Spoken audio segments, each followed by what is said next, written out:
I think this is the first time যে তুমি তোমার দাদুর কোনো কেস স্টাডিজ আজকে আমাদের সাথে শেয়ার করতে চলেছো। আমি ভীষণ এক্সাইটেড। কি ঘটেছিল? বাবা আমাকে যে ঘটনার কথা বলে সেটা হচ্ছে, এনারা হচ্ছে আমার দাদুর শিষ্য। তাদের আদি বাড়ি হচ্ছে নদিয়ায়।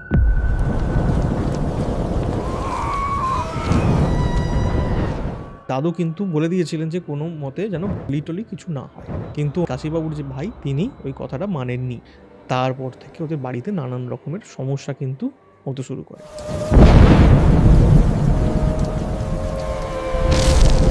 সে মানে শীত এসে গেছে এরকম একটা সময়, ওই যে ভাই তার যে ছোট মেয়ে বাড়ির মধ্যে হঠাৎ করে পড়ে যায়। পড়ে যাওয়ার পর ওর মাথা ফেটে যায়, রক্ত পাত হয় ওখানে বাড়িতে।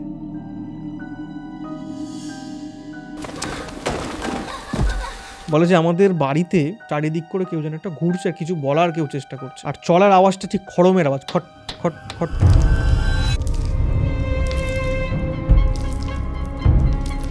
বলছে আমার স্ত্রী একবার রান্না করছে, দেখছি উনুনের পাশে যেরকম একটা মানে মশলা টশলা রাখা থাকে, তো সেই জায়গায় ওখানে দেখছে একটা কাঠমুন্ড রয়েছে। হঠাৎ করে তখন একটা চিৎকার আওয়াজ শুনতে পায়, কাশীবাবুর ওই নাতনির আওয়াজ। সবাই ওখানে গিয়ে দেখে যে কাশীবাবুর নাতনির এই জায়গা থেকে পুরো রক্ত।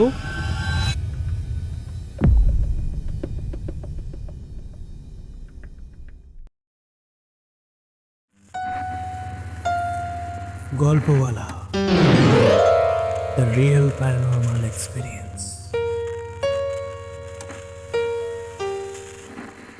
হ্যালো এভরিওয়ান, গল্পওয়ালার আরও একটা মারাত্মক হরর পডকাস্টে আপনাদের সকলকে ওয়েলকাম। অবশেষে সব অপেক্ষার অবসান। এত দিন ধরে কমেন্ট বক্সে আপনাদের একটাই রিকোয়েস্ট ছিল, দেবজ্যোতিদা কবে আসছে। আর আজ আপনাদের সকলের অনুরোধে এই পডকাস্টে আমার সাথে রয়েছেন দেবজ্যোতি অধিকারী। আজকের পডকাস্টের বিষয়বস্তু নিয়ে আমি কোনো রকম হিন্ট দিতে চাই না। সম্পূর্ণ ভিন্ন স্বাদের একটি এপিসোড আজ আপনারা দেখতে চলেছেন। দেবজ্যোতিদা এমন একটা ঘটনা আজকের পডকাস্টে আমাদের সাথে শেয়ার করেছেন যা শুনলে আপনাদের অন্তরাত্মার রীতিমতো কেঁপে উঠবে। শুধু ঘটনাই নয়, সাথে থাকছে দশ মহাবিদ্যা সম্পর্কিত এমন কিছু তথ্য যা এর আগে আপনারা কখনো শোনেননি। সব মিলিয়ে পাওয়ার প্যাকড একটা পডকাস্ট আজকের এপিসোডে কিন্তু আপনারা দেখতে চলেছেন। তাই আজকের পডকাস্ট আপনারা এই মুহূর্তে কোথা থেকে লাইভ দেখছেন কমেন্ট করে জানান, তার সাথে লাইক বাটনটাও প্রেস করুন। আর আপনারাও যদি চান আপনাদের জীবনে ঘটে যাওয়া কোনো রিয়েল লাইফ প্যারানর্মাল ইনসিডেন্ট আপনারা আমার সাথে এবং গল্পওয়ালা পরিবারের সাথে শেয়ার করবেন, তাহলে অবশ্যই গল্পওয়ালার অফিসিয়াল ইমেল আইডি storyteller@gmail.com অথবা আমার ইনস্টাগ্রাম আইডি storyteller_অরিত্রকে ফলো করে ইনবক্সে ঘটনা লিখে পাঠাতে পারেন। এখন ঘড়িতে রাত্রি 9টা আর আমি অরিত্র থাকছি আপনাদের সাথে আরও একটা মারাত্মক হরর পডকাস্ট নিয়ে।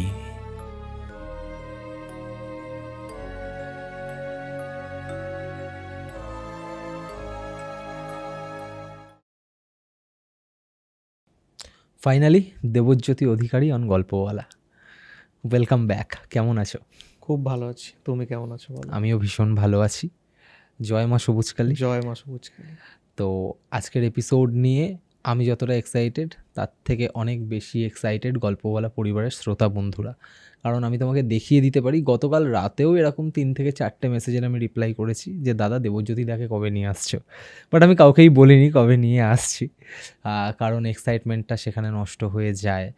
আর আজকের এপিসোড নিয়ে আমি আরও বেশি এক্সাইটেড এই কারণেই, কারণ আজকের ঘটনাটা যতটা ইন্টারেস্টিং তার থেকেও অনেক বেশি ইন্টারেস্টিং হতে চলেছে ঘটনা পরবর্তী যে আলোচনাটা। কারণ বহুদিন ধরে বহু রিকোয়েস্ট আমি পেয়েছি যে পার্টিকুলারলি দেবজ্যোতিদার সাথে একটা দশমহাবিদ্যা স্পেশাল এপিসোড করার জন্য। আর আই থিঙ্ক আজকে আমরা যে বিষয়গুলো নিয়ে কথা বলবো, যে বিষয়গুলো নিয়ে কনভারসেশন এগোবে, আমরা নতুন কিছু দর্শকদের সামনে তুলে ধরবো, নতুন কোনো তথ্য আমাদের সামনে উঠে আসবে। আরও একটা কারণে এক্সাইটেড, কারণ এতদিন তোমার সাথে আমরা যতগুলো এপিসোড করেছি তার মধ্যে প্রত্যেকবার তোমার বাবার বিভিন্ন কেস স্টাডি উঠে এসেছে। I think this is the first time যে তুমি তোমার দাদুর কোনো কেস স্টাডিজ আজকে আমাদের সাথে শেয়ার করতে চলেছ। আমি ভীষণ এক্সাইটেড। কি ঘটেছিল শুরু থেকে শুরু করো।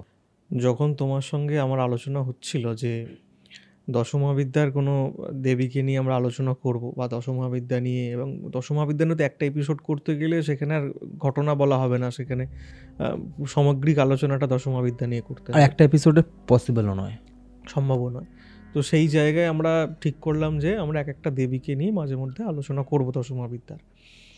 যখন আলোচনা করব বলে ঠিক করা হয় তোমার সঙ্গে, এটা দর্শকদের জানা উচিত যে আজকের এপিসোডটা কোথায় গিয়ে মানে শুরু হচ্ছে। যখন তোমার, যেটা কালকে রাত্রেও তোমার সঙ্গে কথা হয়ে তোমাকে বললাম, যে যখন আমাদের ঠিক হলো যে আমরা দেবী ছিন্নমস্তাকে নিয়ে আলোচনা করব এই এপিসোডের শেষে, তখন আমি দেখো আমাদের যে কেস স্টাডিগুলো আসে বা কেসগুলো থাকে, রিসেন্ট কালের কেসগুলো তো আমি জানি, আর বিগত কয়েকটা পডকাস্টে আমি বিভিন্ন জায়গায় রিসেন্ট ঘটনাগুলোই বলছি, কিন্তু মানুষ খুব বিশেষ করে পুরনো ঘটনাগুলো পছন্দ করেন। এর আগেও আমি দেখেছি আমার বিভিন্ন ঘটনার ক্ষেত্রে মানুষ যেগুলো আমার দাদুর সময়ের বা বাবার খুব অল্প বয়সের, সেইগুলো মানুষজন ভীষণ শুনতে পছন্দ করেন। মানে গ্রাম বাংলার যে ভৌতিক ঘটনাগুলো যেগুলো সেই সময়কার একটা আলাদাই ঘটনাগুলোর মধ্যে বা গল্পই বলা যায় সেগুলোকে, সেই কাহিনীগুলো ছিল, পরিবেশ এমন ছিল তখনকার মানুষজনের ব্যবহার এমন ছিল, পারিপার্শ্বিক সমস্ত কিছু বিষয় সম্পূর্ণ অন্যরকম ছিল এখনের থেকে। তো তখন আমি ভাবি যে কি বলা যায়। তো বাবাকে আমি হঠাৎ করে বলি যে এরকম দেবী ছিন্নমস্তা নিয়ে আলোচনা করবো, আমাদের কি কোনো এরকম কেস আছে যেখানে দেবী ছিন্নমস্তার কোনো প্রয়োগ হয়েছে বা দেবী ছিন্নমস্তার কিছু ঘটনা এরকম আছে সেই ধরনের কোনো রিলেটেড। তখন বাবা আমাকে যে ঘটনার কথা বলে সেটা হচ্ছে মানে খুব পুরনো, এবং আমি ছোটোবেলাতেও থেকে ওই ভদ্রলোক বা যাদের পরিবারের ঘটনা আজকে বলবো তাদের নাম শুনে আসছি। এনারা হচ্ছে আমার দাদুর শিষ্য। আচ্ছা, ঠিক আছে, এবার এই ঘটনার মধ্যে থেকে ছিন্নমস্তা দেবী কোথা থেকে আসছে বা কী আসছে না আসছে ওটা আমি শেষে গিয়ে বলবো। এই ঘটনাটা হচ্ছে যাদের মানে ঘটনা, তাদের আদি বাড়ি হচ্ছে নদিয়ায়।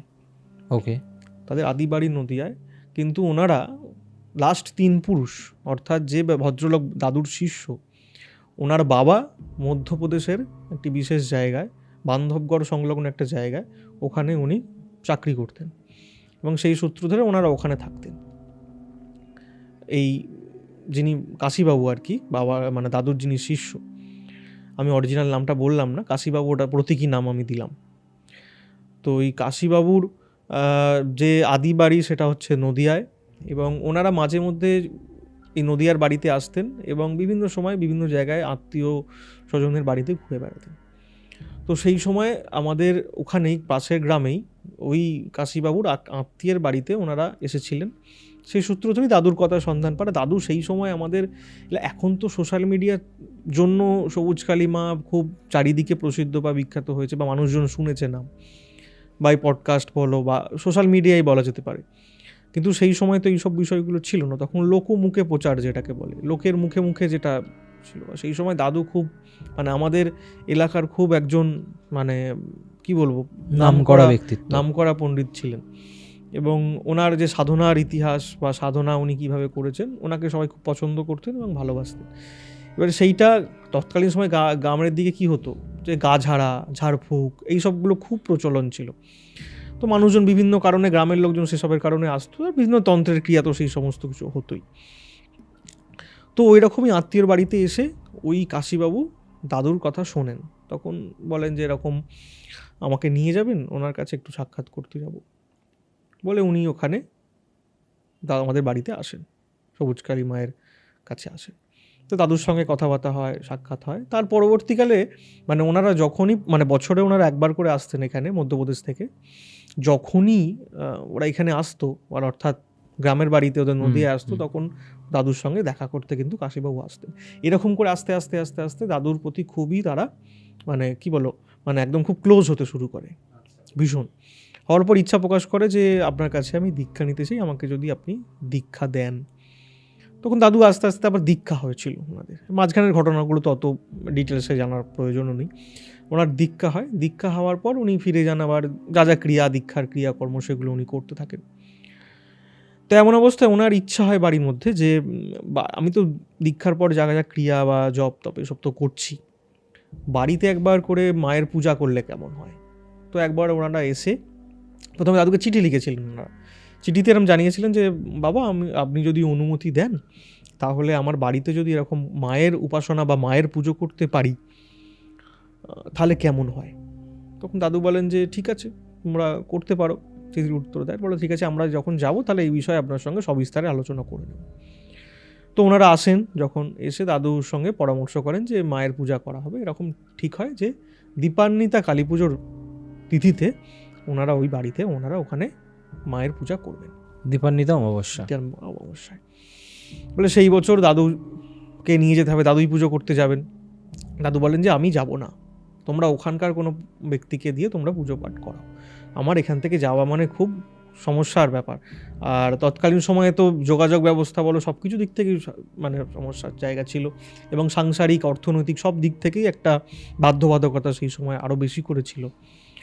তো দাদু প্রথম বছর উনি অনুমতি দেন যে আমি গুরু হিসাবে তোমাকে অনুমতি দিচ্ছি, তুমি মায়ের পুজো করতে পারো। তো উনি ওখানে কাশীবাবু বাড়িতে পুজো করার প্রস্তুতি নিয়ে শুরু করেন। ঠিক করেন যে ওনার বাড়িতে মায়ের পুজো হবে, কালো বর্ণের দেবী কালিকার পুজো হবে, মানে মায়ের গাত্রবর্ণ হবে কালো। তো ওনারা সেই মতো দেবী যেখান থেকে বানানো হবে সেখানে বানানো তো দিয়েছে, তৈরি করা হয়েছে। এবার মাকে নিয়ে আসবে যেদিন পুজোর দিন সকালে, যখন মাকে নিয়ে আসা হয় তখন মায়ের ওখানে কোনো কারণে মায়ের হাত বা পা কোনো একটা খুঁত ধরা পড়ে, অর্থাৎ ভেঙে যায় বা কিছু একটা এরকম হয়। তৎক্ষণাৎ মূর্তিতে খুঁত হয়েছে। আর সেই সময় তো ওখানে এখানে না হোক অনেক প্রচুর পরিমাণে সেই সময় কালী পুজোর মূর্তি বিক্রি হয়, ওখানে তো সেসব পাবে না। এখানে হলে কি হতো যে কারুর না কারুর থেকে কোনো পটুয়ার থেকে মূর্তি আবার পেয়ে যাওয়ার একটা সম্ভাবনা ছিল, সেরকম হলো না। প্রথম বছরই বাধা পড়লো, ওনারা ঘটে মায়ের পূজা সারলেন। আচ্ছা। এবং দাদুর, হ্যাঁ এই জায়গার একটা বলা ভালো যে দাদু কিন্তু বলে দিয়েছিলেন যে কোনো মতে যেন বলি কিছু না হয়। আচ্ছা। কিন্তু ওনারা সেইটাকে, ওনার যে একটা ভাই কাশীবাবুর যে ভাই, তিনি ওই কথাটা মানেননি। উনি বলেছিলেন মায়ের পুজো হচ্ছে, বলি অবশ্যই হবে, বলি করতে হবে। বলে ওদের দু ভাইয়ের মধ্যে আবার দ্বন্দ্ব তৈরি হয়। দ্বন্দ্ব তৈরি হওয়ার পর কিছু করার নেই, যখন এরকম হচ্ছে তখন উনি মেনে দেন কাশীবাবু, মেনে নিয়ে বলি হয়, ওই ঘটে পুজো হয় মায়ের এবং ওখানে বলি হয়। তারপর থেকে ওদের বাড়িতে নানান রকমের সমস্যা কিন্তু হতে শুরু করে। নানান কারণে রোগে ভুগছে, নানান সময় কেউ ছায়া মূর্তি দেখছে, এই ধরনের ঘটনা ওদের বাড়িতে হতে থাকছে। তো এমন অবস্থায় একদিন শীতের সময়, মানে দীপান্বিতা কালী পুজো হয়ে গেছে, শীত আসছে, মানে শীত এসে গেছে এরকম একটা সময়, ওই যে ভাই যে মানে বলিবার জন্য আরও বেশি করে ইন্ধন জুগিয়েছিল বা ইচ্ছা প্রকাশ করেছিল বা বলি দিয়েছিল, তার যে ছোট মেয়ে, সেই ছোট মেয়ে বাড়ির মধ্যে হঠাৎ করে পড়ে যায়, বাড়ির মধ্যেই পড়ে যায়। পড়ে যাওয়ার পর ওর মাথা ফেটে যায়, রক্তপাত হয় ওখানে বাড়িতে। তারপর থেকে মানে ওই মেয়েটি মানে বারবারই পড়ে যেত আর মাথায় চোট লাগতো, এরকম ঘটনা ঘটতে থাকছে। তখন এই ভদ্রলোক তো মানে কাশীবাবু দাদুর যিনি শিষ্য, উনি দাদুর থেকে কিছু জিনিস পেয়েছেন, কিছু জিনিস জপতপ করে এরকম বাড়ির মধ্যে কিছু ক্রিয়া করতে শুরু করেন। তো উনি সম্ভবত কিছু একটা বুঝতে পেরে দাদুকে একটা চিঠি লেখেন যে গুরুদেব এরকম আমাদের বাড়িতে কিছু অদ্ভুত রকমের ঘটনা ঘটছে, তো এই বিষয়ে কি আপনি কোনো আলোকপাত করতে পারেন। বলে দাদুকে এইরকম 2-1 লাইনের চিঠি পাঠিয়েছিলেন। এটা আমাকে বাবা বললেন যে এই চিঠিটা যে পাঠিয়েছিলেন 2-1 লাইনের মধ্যেই শুধু পাঠিয়েছিলেন। তো দাদু সেই চিঠিটার উত্তর দেন, ওখানে উত্তর দেওয়ার পর ওনাদেরকে ডাকেন যে তোমরা অবশ্যই তোমরা এসো এখানে। তো এই করতে করতে আসবে বা ওখান থেকে তো দুম করে চলে আসতে সম্ভব নয়, আস্তে আস্তে আস্তে আস্তে শীত কেটে গেছে, এবার ওই চৈত্র মাস এরম পড়ছে, ওনারা ওই সময়ে আসেন। ওনারা সেই এসেছেন দাদুর সঙ্গে পরামর্শ করতে। দাদু বলেন যে তোমাদের বাড়িতে নিশ্চয়ই কিছু একটা অশুভ কিছু ঘটনা ঘটছে। তো কী হয়েছিল, দাদুকে চিঠিতে কিন্তু বলেনি যে ওরা গিয়েছিল বা এরকম কিছু। আচ্ছা। তো কি হয়েছিল তোমাদের বাড়িতে হঠাৎ করে এরকম হওয়ার কারণ কি, তুমি কি আমার দেয়া সমস্ত কিছু মন্ত্রতন্ত্র এসব কিছু জপ টপ করছো না। তখন বলে হ্যাঁ আমি তো সবই করছি। তো বাবা আমাকে ক্ষমা করেন, দাদুর পা ধরে বলেন যে এরকম আমার ভাই জোর করে মায়ের দিয়েছেন ওখানে, মানে মায়ের উদ্দেশ্যে ওখানে দিয়েছেন। দাদু তখন বলে মায়ের কি বলি দেওয়া, কি বলি পক্ষে বিপক্ষে সব পরের কথা, এইসব তো শাস্ত্রগত আলোচনা, কিন্তু আমি যে বারণ করেছিলাম এর পেছনে কিন্তু অন্য কারণ ছিল।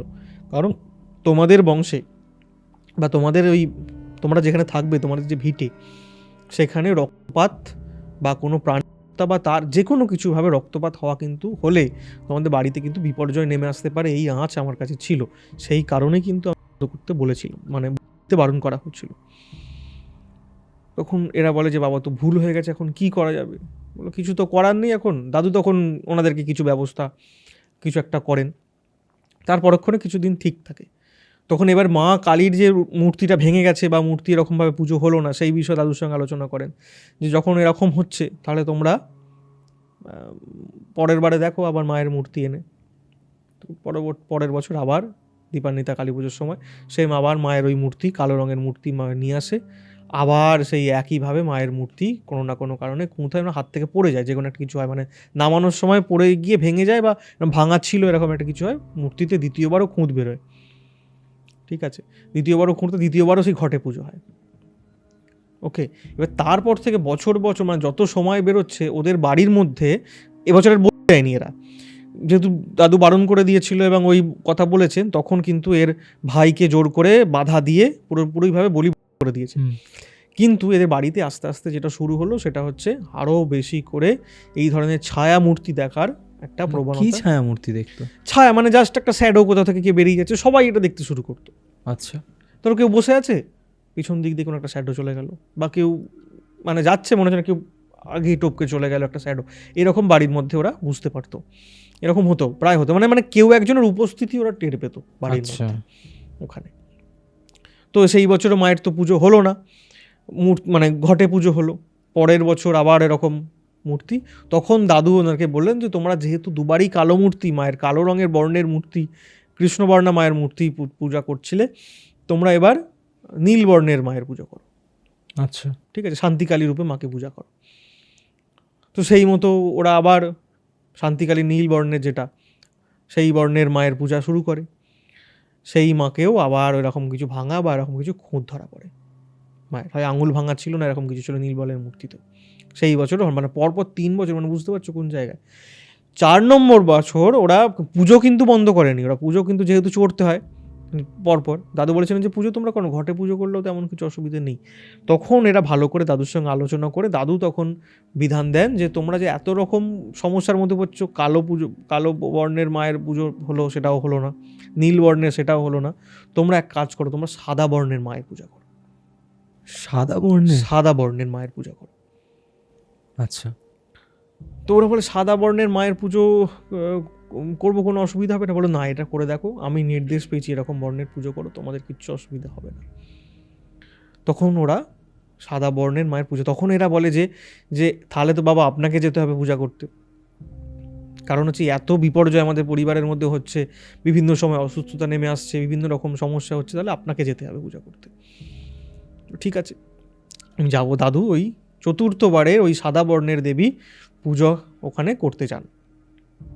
দাদু ওখানে গিয়ে পূজা করেন এবং পূজা করতে গিয়ে উনি বুঝতে পারেন যে ওখানে পুজো শেষের পর, মানে 2 দিন ছিলেন, মানে যেদিন বিসর্জন হবে ওই সুতো কাটা যেটাকে বলে, তারপরে দাদু ওনাদেরকে বলেন যে তোমাদের পরিবারের মধ্যে কোনো একটা বিশেষ অভিশাপ কিন্তু রয়েছে, আমি এই পুজো করতে গিয়ে বিভিন্ন রকম সময় বিভিন্ন রকম বাধা আমি লক্ষ্য করেছি। তো এরকম কি ঘটনা তোমাদের পরিবারে ছিল, কোনো অভিশাপ বা তুমি কিছু জানো এরকম? তখন ওই কাশীবাবু বলে যে না, যে এরকম কিছু তো ছিল না, এরকম কিছু তো আমরা জানি না। ঠিক আছে, জানো না, ঠিক আছে। তারপর ক্রমাগত প্রতি বছর ওই সাদা বর্ণের দেবীর পূজা দাদু করতে যেতেন ওদের বাড়িতে। এবার আস্তে আস্তে কী হয়, উনি ভদ্রলোক কেন্দ্রীয় সরকারি যে কর্মচারী ছিলেন ওই কাশীবাবু, ভদ্রলোক রিটায়ার করেন, তার পরবর্তী প্রজন্মরা ওখানে শুরু হয়। দাদুর সঙ্গে সঙ্গে বাবা আস্তে আস্তে বড় হচ্ছেন, মানে এই কাশীবাবু আর দাদুর বয়স কিন্তু খুব একটা যে বেশি গ্যাপ ছিল তা নয়, 10-12 বছরের বড় ছিলেন দাদু। তারপর ওই কাশীবাবু রিটায়ার করেন, তার পরবর্তী প্রজন্ম ওরা ঠিক করে যে তারপরে দাদু যখন অসুস্থ হতে শুরু করেন, বাবা তখন একাও 2-1 বছর গেছেন পূজা করতে ওখানে বিভিন্ন সময়, কিন্তু ওদের বাড়িতে ওই ছায়া মূর্তি বা শ্যাডো এগুলো কিন্তু লক্ষ্য করা যেত, কোনো কারণেই সরছিল না, কোনোভাবেই ওটা বন্ধ হচ্ছিল না। তার পরবর্তী প্রজন্ম দেখছে ওরকম একটা ইন্টিরিয়ার, মানে মেন সিটি থেকে অনেকটা ভেতরে তারা থাকতেন, যে এখানে থেকে আমাদের কিছু হবে না, মানে আস্তে আস্তে কী হবে, আমরা এখান থেকে কিছু উন্নতি করতে, চলো আমরা ফিরে যাই ওখানে, আমাদের নিজেদের বাড়িতে, ওখানে নদিয়ায় ফিরে যাই নিজেদের বাড়িতে। এদের বাড়িতে যথেষ্ট বড় সম্ভ্রান্ত পরিবার এবং আরও অনেক শরিকি বাড়ি রয়েছে, আর এরা যখন বছরে বছরে একবার আসতো আর বাড়িটা তখনই পরিষ্কার করতো, তখনই এসে থাকতো, বাদবাকি সময় চাবি দেওয়া থাকতো। তো এই পরবর্তী প্রজন্মরা এখানে চলে আসে, নদিয়ায় চলে আসে। নদিয়ায় চলে আসার পর এটা তখন দাদু আস্তে আস্তে কিন্তু একদম বয়স হয়ে গেছে, কাশীবাবুও শেষ দিক, এরকম সময় বেশ কিছু বছর কেটে গেছে ওই পুজো হওয়ার স্থাপনের পরে পরে। তো এইবার হঠাৎ করে একদিন তখন দাদু গত হয়ে গেছেন, কাশীবাবুও গত হয়ে গেছেন, কাশীবাবু চলে গেছেন। তখন ওদের বাড়িতে কোনো একটা কিছু সমস্যা হয়। তো কাশীবাবুর যিনি ছেলে এবং কাশীবাবুর যিনি মানে নাতি নাতনি যারা, তাদেরও বিবাহ হয়ে গেছে, তারা সকলে বাড়িতে আসে। তো ভেবেছি যাও তার গুরু বাড়ি, একটা পারিবারিক কুলো গুরু বাড়ি, সেই জন্য হয়তো এসেছেন। বাবা তখন রয়েছেন, দাদু সবে দাদু গত হয়েছেন। তখন ওনারা এসে বলেন যে এরকম মা আমাদেরকে পাঠিয়েছেন, মানে কাশীবাবুর ছেলে এসে বলেন যে মা আমাদেরকে পাঠিয়েছেন। মা মানে কাশীবাবুর স্ত্রী, কাশীবাবুর স্ত্রী জীবিত ছিলেন। উনি বলেন যে তোমাদের যত এত সমস্যা হচ্ছে, তোমরা ওখানে যাও, ওখানে গিয়ে বলো। তখন বাবা বলে যে কী সমস্যা হচ্ছে তোমাদের? তখন বলে অনেক সমস্যা, যেটা মানে সাংঘাতিক রকমের বাড়ির মধ্যে আমরা কিছু বুঝতে পারছি, উপস্থিতি টের পাচ্ছি। বলো কী হচ্ছে? বলছে আমাদের এখানে তো আমরা অনেক বছরই চলে এসেছি এখানে, আর এখানে মায়ের পুজোর আর ওই কিছু করা হয় না এখানে। মানে মায়ের যে পুজো ওরা করতো, সাদা কালী মায়ের পূজা, মানে শ্বেতকালী মায়ের পূজা, সেটা আর এখানে এসে আমরা কন্টিনিউ করিনি। বাবা বললেন কেন করোনি তোমরা? কন্টিনিউ করা উচিত ছিল। বলছে না, আমাদের এখানে বংশের শালগ্রাম শিলা, নারায়ণের শালগ্রাম শিলা আছে, সেই কারণে সবাই গ্রামের সবাই মানে বিধান দেন যে এখানে কালী পুজো করাটা ঠিক হবে না, তোমাদের উচিত হবে না, কালী পুজো তোমরা করো না, এরকম। সেই কারণেই আমরা তারপর থেকে আর ওখানে শুরু করিনি পূজা, সেই কারণেই বন্ধ হয়ে গেছে এখানে এসে। আচ্ছা, কি সমস্যা হচ্ছে তোমাদের বলো, মানে কী জন্য তোমাদের আসার এখানে? আর বলছে ওদেরকে দেখে বোঝা যাচ্ছে যে এরা খুব ভয়ে ভীত হয়ে রয়েছে এবং সমস্যার মধ্যে রয়েছে। কি সমস্যা? বলে যে আমাদের বাড়িতে একজনকে, মানে কাউকে উপস্থিতির টের পাওয়া যায়। বলছে সে তো আমি জানি, তোমাদের ওখানে তোমরা যখন মধ্যপ্রদেশে থাকতো তখন থেকে। বলছে না, তখন তো ছায়া মূর্তি দেখতাম, এখন যে যাকে দেখা যাচ্ছে তার স্কন্দ কাটা, মানে ধরহীন মুন্ডু, কোনো সময় মুন্ডুহীন ধর, এরকম দেখা যাচ্ছে। বলছে মানে? বলছে আমার স্ত্রী একবার রান্না করছে, দেখছে যে ওই, মানে ওদের তো গ্রামের বাড়ি, তখন সময় ওই গ্যাস ওভেন তখনও ওখানে আসেনি, তখন বড় ওই উনুনে রান্না হতো আর কি। বড় উনুনে রান্না করছে, দেখছি উনুনের পাশে যেরকম একটা উঁচু মতো জায়গা, যেখানে ওই মানে মশলা টশলা রাখার জন্য রাখা থাকে, তো সেই জায়গায় ওখানে দেখছে একটা কাঠমুন্ড রয়েছে। বলছে তাই নাকি? কাঠমুন্ড এরকম? বলছে তোমাদের কি বংশের কেউ কোনো কারণে এরকম মুন্ডচ্ছেদ হয়ে মারা গিয়েছিল? বলছে না, আমি তো জানি না সেরকম কিছু, বাবার মুখে তো কোনোদিন শুনিনি। বলছে এই সমস্যাটা বা এই দেখাটা কবে থেকে শুরু হলো? বলে বাবা গত হওয়ার পর থেকে, মানে এই কাশীবাবু মারা যাওয়ার পর থেকে কিন্তু ওদের বাড়িতে এই ধরনের দেখাটা শুরু হয়েছে। বলছে আর কি হচ্ছে? বলছে আমার মেয়ে একদিন শুয়ে আছে ঘরের মধ্যে, বলছে দেখছে ও পাশ দিয়ে কেউ একজন হেঁটে যাচ্ছে, ঘরের বাইরে দিয়ে, মানে ঘরের পাশ দিয়ে কেউ হেঁটে যাচ্ছে।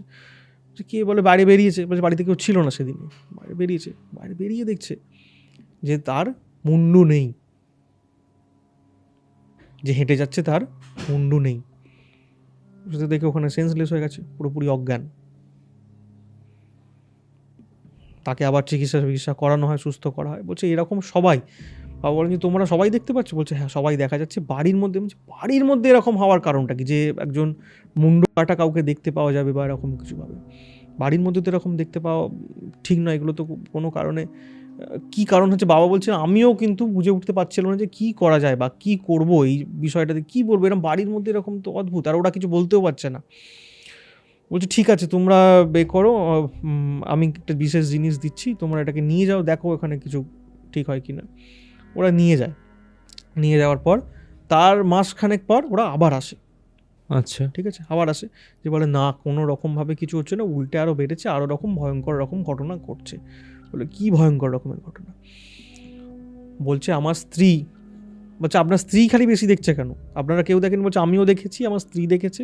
বলে এইটা বলছি শুনুন না, আমার স্ত্রীর যেটা ঘটনাটা, সেটা হচ্ছে আমার স্ত্রী একবার বসে চুল আঁচড়াচ্ছে, মানে ওই ওদের যে বড় আয়নাগুলো হয়, মানে সাবেকি বাড়ি, ওই চুল আঁচড়াচ্ছে, বড় আয়না, মানে এই মোটা মোটা দিয়ে ডিজাইন করা আয়না, ওটা কী বলে আমি জানি না।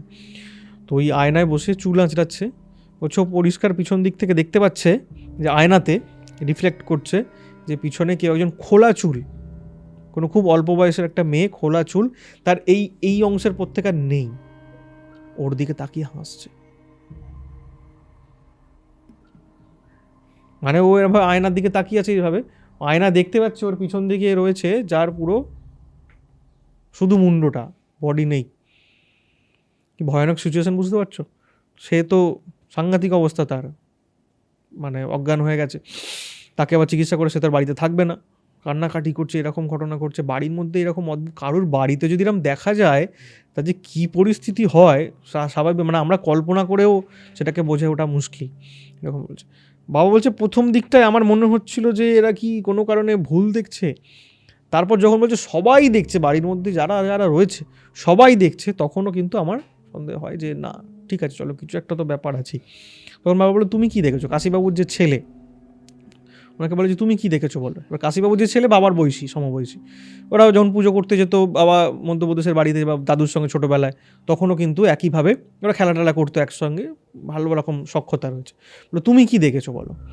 বলেছে আমি একদিন কাজ থেকে বাড়ি ফিরছি, আমাদের তো গ্রামের রাস্তা, গ্রামের রাস্তা টর্চ জেলে আমি বাড়ি ফিরছি কাজ থেকে, দেখছি আমার প্রথমে মনে হচ্ছে না কেউ একটা পিছনে পিছনে কেউ একটা আসছে, ঠিক আছে, আস্তে আস্তে আস্তে আওয়াজ হচ্ছে, হেঁটে চলার। মানে কী হয় গ্রামের দিকে দেখবে মাটির রাস্তা, তো ভেতর দিকে মানে ওদের মেন রাস্তা থেকে ওরা সরুর গলি নেমে যাচ্ছে মাটির রাস্তা, এবার কেউ চললে খসখস খসখস করে আওয়াজ হয়, পাতা বা গাছের পাতা এই সমস্ত কিছু আওয়াজ হয়।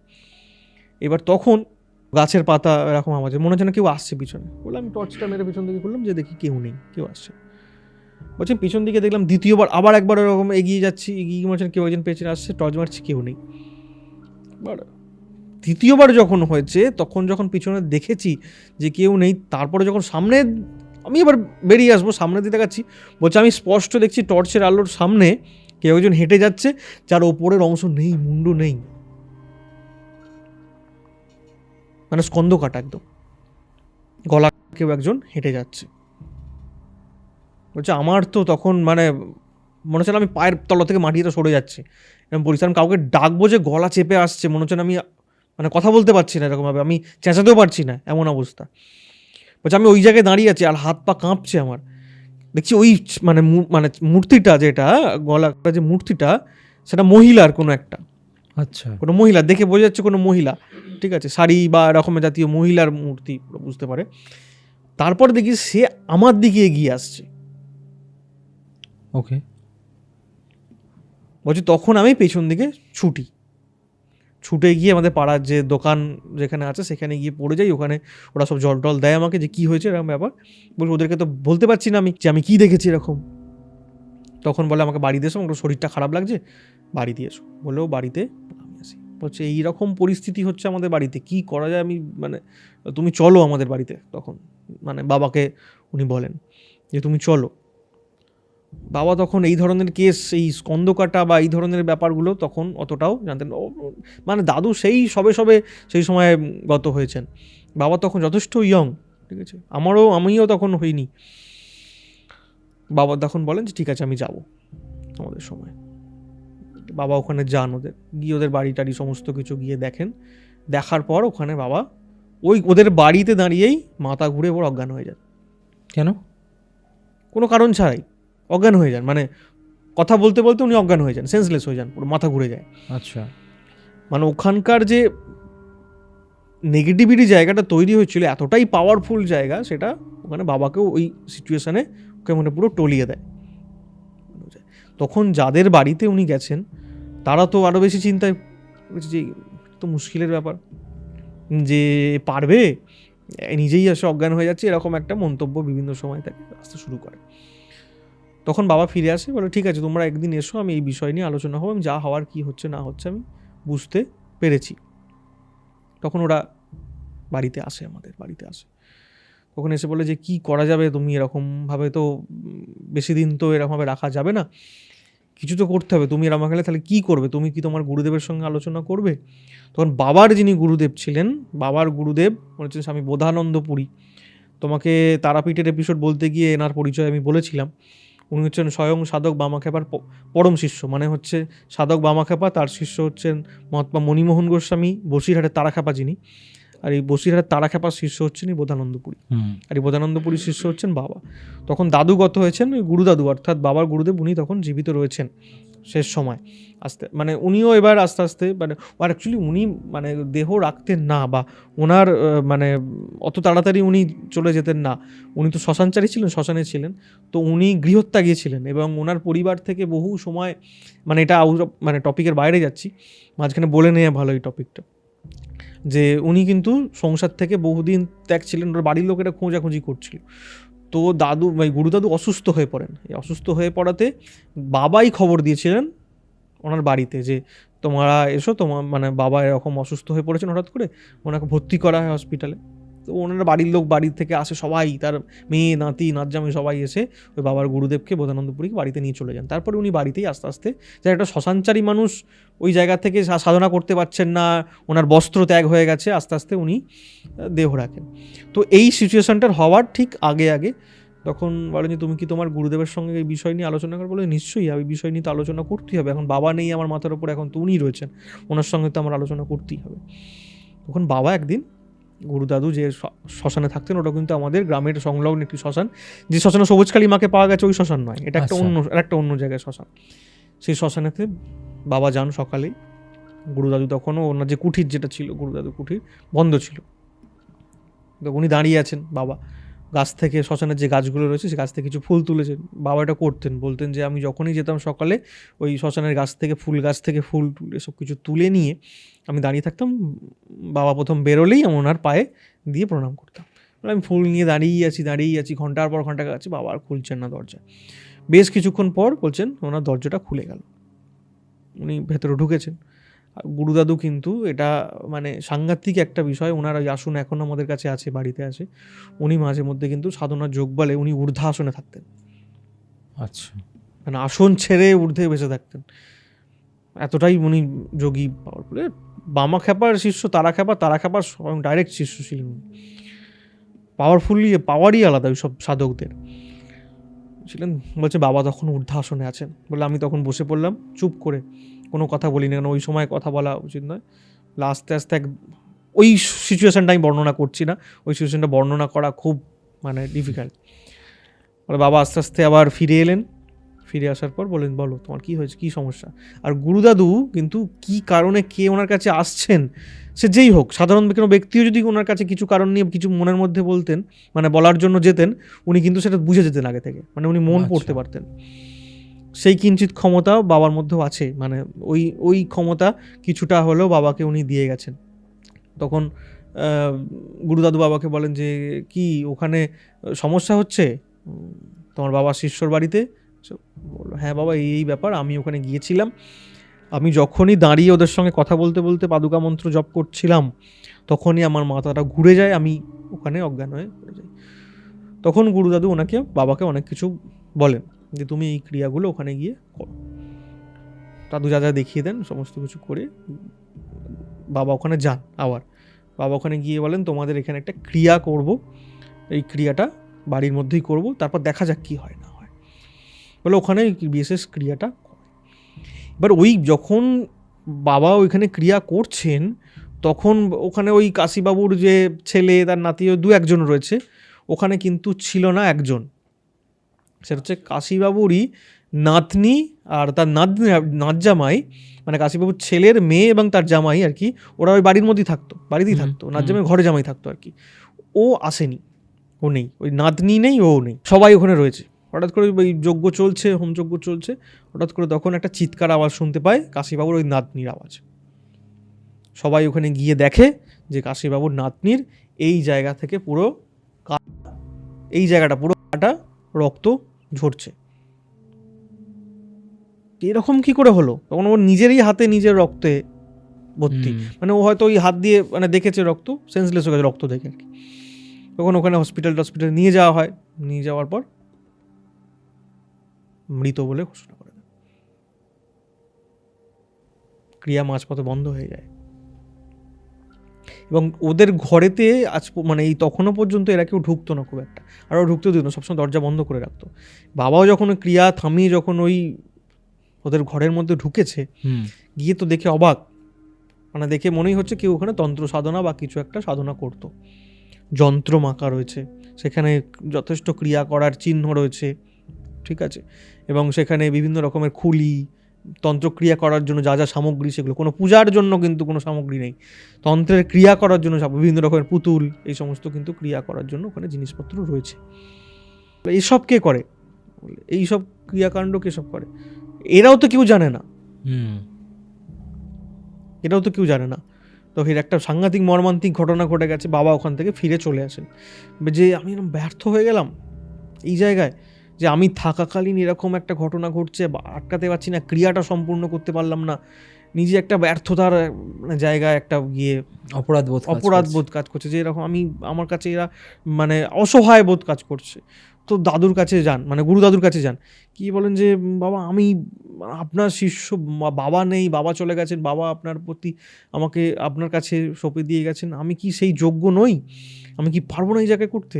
তখন গুরুদাদু বলেন, তুমি যে শক্তির সঙ্গে ওখানে লড়াই করছো বা যে শক্তি ওখানে আছে, সেটা কিন্তু অন্য জিনিস সেই জায়গায় ওখানে আছে, সেই সন্ধান তুমি পাবে, তোমাকে আবার ওখানে যেতে হবে, ওখানে গেলে তুমি তখন বুঝতে পারবে। তখন দাদুর নির্দেশে উনি ওদের বাড়িতে যান, ওনারা কিন্তু আর ডাকেননি, বাবাকে ডাকেননি। যাই হোক, একটা মানসিকভাবেও তারাও তো ভেঙে পড়েছে, এরকম একটা ঘটনা ঘটেছে। বাবা ওখানে গিয়ে পৌঁছানোর পর বাবাকে খুব একটা কেউ অ্যাকসেপ্ট করছিল না ওখানে। তখন কাশীবাবুর ছেলে কিন্তু বাবার পক্ষে ছিলেন। বাবা তখন ওকে বলে, তোমাদের এখানে গ্রামের কোনো শ্মশান আছে, চলো ওখানে গিয়ে একটু বসবো। তো ওখানে গিয়ে ওর কাশীবাবুর ছেলে আর ওনারা বসেন। কাশীবাবুর স্ত্রীও কিন্তু তখন জীবিত রয়েছে, মানে বুঝতে পারছো বয়স্ক মানুষটার উপর কতটা মানে নেমে আসছে কষ্ট করে, যে তার নাতনি, তার তো সম্পর্কে নাতনি, সে ওইভাবে অদ্ভুতভাবে মারা যাচ্ছে এবং তাদের বাড়িতে এরকম গলা জনকে দেখা যাচ্ছে কি এখানে। তখন এরা দুজনে, আর বাবা এবং এই কাশীবাবুর ছেলে দুজনে বসে আলোচনা করছে, তুমি কারোর মুখ থেকে শোনোনি এরকম একটা ঘটনা যে কেউ মারা গেছে এরকম? বলছে না, আমি এরকম কিছু শুনিনি। তখন বলে তুমি চলো, কথাবার্তা ওদের দুজনের মধ্যে কথাবার্তা হয়েছে বাবা এবং কাশীবাবুর ছেলের মধ্যে। তারপর বাবা বলেন যে আজকে আমি শ্মশানে বসবো। তখন ঠিক আছে, রাত্রে বসবে, তুমি এখন আমার বাড়িতে চলো, বাড়িতে গিয়ে একটু খাওয়া দাওয়া করে। বাবা বলছে না, আমি যাবো না তোমার বাড়িতে, এখন আমি প্রবেশ করবো না, আমি এখানেই বসবো শ্মশানে। ঠিক আছে, তাহলে এখানেই বসো বলে উনি জোর করছিলেন, একটা জোর করার পর রাজি হচ্ছে না দেখে বলে না, আমার যাওয়া যাবে না। বাবা যখন জোর করে বললেন যে না, যাওয়া যাবে না, তাহলে বুঝতে হবে যে কিছু তো একটা ব্যাপার ঘটেছে বা ঘটছে। তখন কাশীবাবুর ছেলেও ফিরে যান। বাবা ওইখানে শ্মশানেতে রাত্রিবেলা ক্রিয়া করতে বসেন, একা, সম্পূর্ণ একা। ক্রিয়া শেষ হয় রাত্রিবেলা, শেষ হয়ে উনি বাড়ি ফিরে চলে এসে কাশীবাবুর ছেলেকে খবর দেন যে তুমি একবার এসো, তোমার সঙ্গে আমার জরুরি কথা আছে। কাশীবাবুর ছেলে বাড়িতে আসেন, এসে বলেন যে তোমার অবশ্যই জেঠিমার সঙ্গে একবার কথা বলো, অর্থাৎ কাশীবাবুর স্ত্রীর সঙ্গে, ওনার মায়ের সঙ্গে, জেঠিমার সঙ্গে কথা বলে যে তোমাদের বাড়িতে কেউ কোনোদিন কোনোভাবে নিখোঁজ হয়েছে কিনা, বা কেউ কোনো বাড়ি থেকে চলে গেছে কিনা, এরকম কোনো ঘটনা ঘটেছে কিনা। তো আমরা ঠিক আছে, আমি খবর নেবো গিয়ে। তখন ও চলে যায়, কাশীবাবুর ছেলে চলে যায়। তারপর থেকে বাবার কাছে কোনো খবর বা কিচ্ছু নেই। তো এমন সময় আমাদের যে পুরনো সবুজকালী মায়ের যে মন্দিরটা ছিল সেইখানে, যেটা সবাই ভিডিওতে পুরনো মন্দির দেখতে পাবে, সেটা নয়, আরও পুরনো, এটা আরও পুরনো। সেই মন্দিরের সন্ধেবেলা বাবা সন্ধ্যা আরতির করে উনি ওনার কাজ করছেন। আর তখনকার আগে না 3 দিকেই দরজা ছিল, মানে এখন যে মায়ের মন্দিরে তুমি নতুন গেছো দেখবে এখন 3 দিকেই দরজা, মায়ের মূল সামনে থেকে মাকে দর্শন করে, দুপাশ থেকে দেখা যায়। মানে এর আগের যে পুরনো মন্দির, তার আগে আরও পুরনো সময় কিন্তু এরকম 3 দিক দিয়ে দর্শন করা যেত একটা সময়, তখন ওরকম দর্শন করা যেত। আর তখন তো আরও বন জঙ্গল, ওদিকে ভরা পুরো বন জঙ্গল, একদম আরও বেশি করে বন জঙ্গল ছিল। বাবা বলছেন আমি জব করছি, আমার মনে হচ্ছে কেউ যেন ওই মন্দিরকে চারিদিক করে কেউ যেন একটা ঘুরছে, আর কিছু বলার কেউ চেষ্টা করছে, ঠিক আছে। আর চলার আওয়াজটা ঠিক খড়ম পায়ে চললে যেমন আওয়াজ হয়, ঠিক সেরকম খড়মের আওয়াজ, খট খট খট করে আওয়াজ হচ্ছে, খড়ম পায়ে চলার আওয়াজ। আমি বলছি আমি উঠে পড়ি, আসল থেকে উঠে পড়ে আমি বেরিয়ে আসি বাইরে, বেরিয়ে এসে চারিদিক দেখি কেউ কোথাও নেই। এরপরে একটা ঘটনা ঘটেছিল ওই দিন ওই সময়, যেটা আমি শেষে গিয়ে বলবো, এখন বললে ঘটনাটার মানে মজা কেটে যাবে। ওই সময় এটা মনে রাখবে তুমি, বাবাই উঠে যাচ্ছেন, কাউকে খুঁজে পাচ্ছেন না এখানে এই জায়গায়। তারপর দিনই বাবা কিন্তু ওদের বাড়ির উদ্দেশ্যে ওখানে চলে যান। আচ্ছা, ওখানে চলে গিয়ে বলেন যে তোমাদের এখানে বিশেষ ক্রিয়া করা হবে এবং বিশেষ পূজা পাঠ করব তোমাদের বাড়িতে, এবং তার সঙ্গে সঙ্গে ওই তোমাদের গ্রাম শাসত সংলগ্ন শ্মশানে। তখন ওই প্রথমে গিয়ে বাবা কথা বলেন ওই কাশীবাবুর স্ত্রীর সঙ্গে, যে আপনাদের বাড়িতে এই ঘটনা ঘটেছিল, এই ঘটেছিল। কাশীবাবুর স্ত্রী তখন হ্যাঁ বলেন। এবার কী ঘটনা ঘটেছিল আমি শেষে বলছি। আর সেই দিন রাত্রিবেলা উনি পূজা করবেন, এরকম শুরু হবে পুজোর যাগযজ্ঞ করে, মানে বাড়িটাকে বন্ধন করে দিয়ে তারপর উনি শ্মশানে যাবেন পরের দিন। ঠিক আছে, উনি বাড়ি বন্ধনের জন্য ওখানে ক্রিয়া শুরু করেছেন, যা যা কিছু করার ঘুরে বাড়ি বন্ধন করছে। বাবা বলছে যে বাড়ি বন্ধন করার জন্য আমি ঘুরছি, আমি বুঝতে পারছি স্পষ্ট আমার পিছনে একজন, সামনে একজন, কেউ আমাকে মানে ঘিরে ফেলেছে পুরো। বলছে আমি শুধু আমার গুরুর নাম নিয়ে, সেই সময় আমার গুরুর নাম নিয়ে, তখন বয়স অল্প, আমার গুরুর নাম নিয়ে, আমার গুরুর নামে জোরে আমার বাবাকে স্মরণ করে আমি তখন পাওয়ার নিয়ে কিন্তু আমি ওই কাজটা করছি। ঠিক আছে, এবং আগে আগে আমি বুঝতে পারছি যে আমার আগে আগে যে যাচ্ছে তার একজন মানে মুন্ডহীন একজন কেউ, স্কন্দ কাটা কেউ যাচ্ছে হেঁটে, আর পিছন দিকে কেউ খড়ম পায়, খট খট খট করে আওয়াজ হচ্ছে আর কেউ যাচ্ছে। তখন বাবা পুরো বাড়ি পরিমণ্ডল বন্ধন করে দেন, দিয়ে ওখানে ক্রিয়াটা যাতে সুসম্পন্ন করতে পারেন ভালো করে সেই কাজ শুরু করেন। এবার ক্রিয়া চলছে বাড়ির মধ্যে, এবার কি হচ্ছে দেখো, বাড়ির মধ্যে যে ওই যে নাতনি যে মারা গেল ওইভাবে, সেই নাতনির ঘরের মধ্যে হঠাৎ করে দেখছি বিছানার মধ্যে আগুন ধরে গেছে। আগুন ধরে হঠাৎ বন্ধ ঘরে আগুন ধরে গেছে, পোড়া পোড়া গন্ধ আসছে, দেখছি ওর ওই দরজার তলা থেকে ধোঁয়া বেরিয়ে আসছে। দরজা তখন লক খুলে ভেতরে দেখছে যে আগুন বেরোচ্ছে। এবার তখন তো তৎকালীন সময় তো মাটির মানে চাল বাড়ি এইসব, তখন ওরা জল টল দিয়ে তাড়াতাড়ি নেবে, পুরো বাড়ি শেষ হয়ে যাবে এরকম একটা ব্যাপার। ওরা ওই নেভানো এইরকম বারবার বিভিন্ন রকমের বাধা ওই বাড়ির মধ্যে ঘটতে থাকছে। তারপরে উনি সমস্ত বাধাগুলো কাটিয়ে আস্তে আস্তে যজ্ঞ ওখানে ক্রিয়া সম্পূর্ণ হয়, যে পরের দিন রাত্রে শ্মশানে ক্রিয়া করতে যাবেন।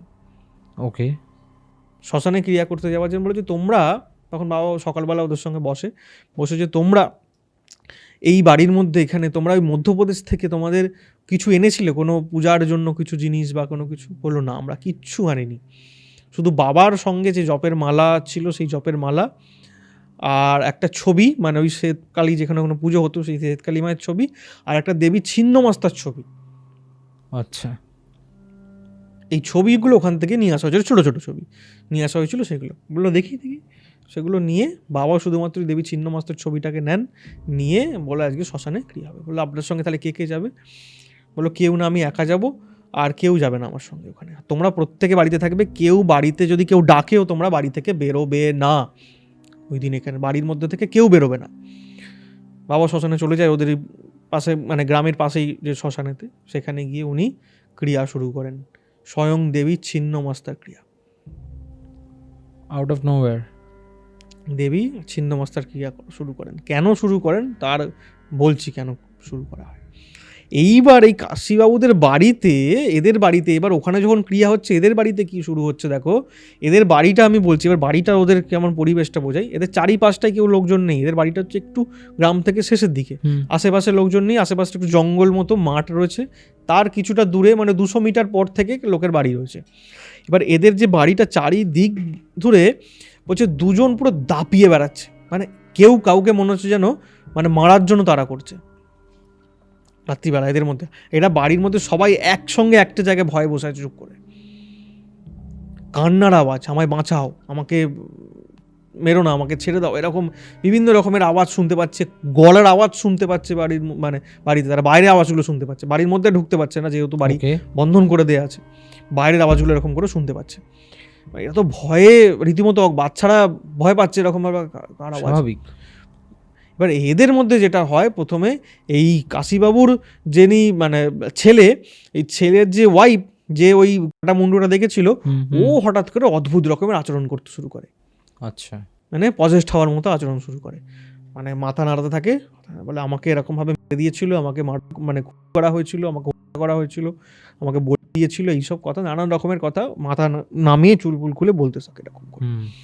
মানে কী করবে এরা তো, আর বেরোতে, বাবা তো বেরোতে বারণ করেছে এদেরকে, কি হবে মানে এ তো যেতেও পারছে না, বাবাকে ডাকতে যেতে পারছে না, এরা তো ভয়ে সবাই ওর কাছ থেকে সরে গেছে, আর এই ভাঙচুর করছে বাড়ির মধ্যে রীতিমতো। এবার সেই সময় হঠাৎ করে বলছে বাড়ি থেকে বাইরে থেকে বাবা ডাকছে এসে, আচ্ছা, কাশীবাবুর ছেলের নাম ধরে বাবা নাকি ডাকছে, ওদেরকে ডেকেছে। এটা তো মানে মানে কি বলবো, ধরে প্রাণ পেয়ে যাওয়ার মতো একটা, মানে খুশি হওয়ার মতো, এই তো এসে গেছে, তাহলে এবার আমাদের এই পরিস্থিতি থেকে আমাদেরকে মানে আমরা ঠিক হয়ে যাবো। এবার কি ভুলটা এখানেই ওরা করে ফেললো, বেরিয়ে গেছিল। দরজা খুলে দিয়েছে, বেরিয়ে দেখছে কেউ কোথাও নেই বাড়ির মধ্যে, বাইরে কেউ নেই কোথাও। দরজা খুলে যখন কেউ নেই তখন এর মানে উপলব্ধি করছে যে আমাকে তো বারণ করেছিল যে কোনো কারণে কোনো কেউ ভাবে কেউ যেন দরজা না করে রাত্রে, আর আমি ফিরবো সকালে। বাবা বলে দিয়েছিল আমি রাত্রে ফিরবো না, আমি সকালে ফিরবো, কেউ এলেও তোমরা দরজা খুলবে না, বলবে সকালে আসতে। যখন দরজা এরা খুলে দিয়েছে তখন এদের আর কি করবে এরা বুঝে উঠতে পারছে না। ও তখন ভয়ে আরো, আমরা গেলাম শেষ, এ তখন দিক বিদিক শূন্য হয়ে ওই দরজা খুলেই দৌড় লাগিয়েছে শ্মশানের দিকে, কাশীবাবুর ছেলে, যে এবার তো কিছু একটা করতে হবে, বাড়ির মধ্যে তো মানে খুলে দিয়েছি, মানে আমরা তো শেষ এখানে বাড়ির মধ্যে। ও ওই কিছু না ভেবে ছুটেছে শ্মশানের দিকে, যে আমি আর কিছু তাড়াতাড়ি তো আমি ডেকে নিয়ে আসতে পারবো ওখানে। কাশীবাবুর ছেলে ওই শ্মশানের মধ্যে ঢুকে, মানে শ্মশানের মধ্যে ঢুকে ও যেটা দেখেছিল সেটা তো সাংঘাতিক জিনিস দেখেছিল, দেখার পর ও কাশীবাবুর ছেলে ওখানে লুটিয়ে পড়েন ওখানে। ঠিক আছে, বাবা তাকে জ্ঞান ফিরিয়ে ওকে মানে চড়চাপড় লাগিয়ে দেয়, চাপড় লাগিয়ে দেয়, এক্ষুনি বাড়ি যাও তুমি। ঠিক আছে, বাবার সঙ্গে একটি ত্রিশূল ছিল, ত্রিশূলটা হাতে দিয়ে দেয়, বলে এই ত্রিশূলটা নিয়ে সোজা বাড়ি চলে যাও তুমি, তাহলে তুমি রাস্তা দিয়ে আজকে তুমি প্রাণ হারাতে, আজকে তোমার কোনো ধারণা আছে, তোমাকে তুমি বারণ করে, তোমার এখানে কী ক্রিয়া হচ্ছে তুমি জানো না, তোমাকে তো বলে দিয়েছি এভাবে দরজা খুলতে, আজকে তোমাদের বাড়ির পাশে এরকম হচ্ছিল তো, বলছে হ্যাঁ পাশে এরকমভাবে দুজনে ঘুরছে, একজন এরকম কান্নাকাটি করছে, বাঁচাও বাঁচাও করছে, চেঁচামেচি করছে, তা তুমি এই যে রাস্তায় বেরিয়ে এলে তোমার তো প্রাণহানি হয়ে যাবে, আর তুমি যে এখানে বলছে আমি একই দৃশ্য দেখলাম এখানে আমার, মানে বলছে তুমি জীবন ধন্য না, আগে তোমার বাড়ির লোকের জীবন বাঁচাও ওখানে। বলো ওই যে হাতে ত্রিশূল ধরিয়ে দিয়ে ওকে মানে বাড়ি পাঠালো, বলো ছুটবে, কোনো জায়গায় দাঁড়াবে না, কাউকে দেখতে পেলেও সামনে দাঁড়াবে না। আর কাশীবাবুর ছেলে ওই জায়গায় যেতে যেতে, ওদের বাড়ি থেকেই শ্মশানের পথে যেতে যেতে লোকালিটির মধ্যে, রাত্রি তো মাঝরাত তখন, লোকালিটির মধ্যে নানা, আবার কাশীবাবু দাঁড়িয়ে আছে দেখতে পাচ্ছে রাস্তার পাশে, কাশীবাবু দাঁড়িয়েছে মানে বুঝতে পারছো বাবা মারা গেছে তাকে দেখতে পাচ্ছে দাঁড়িয়ে রয়েছে।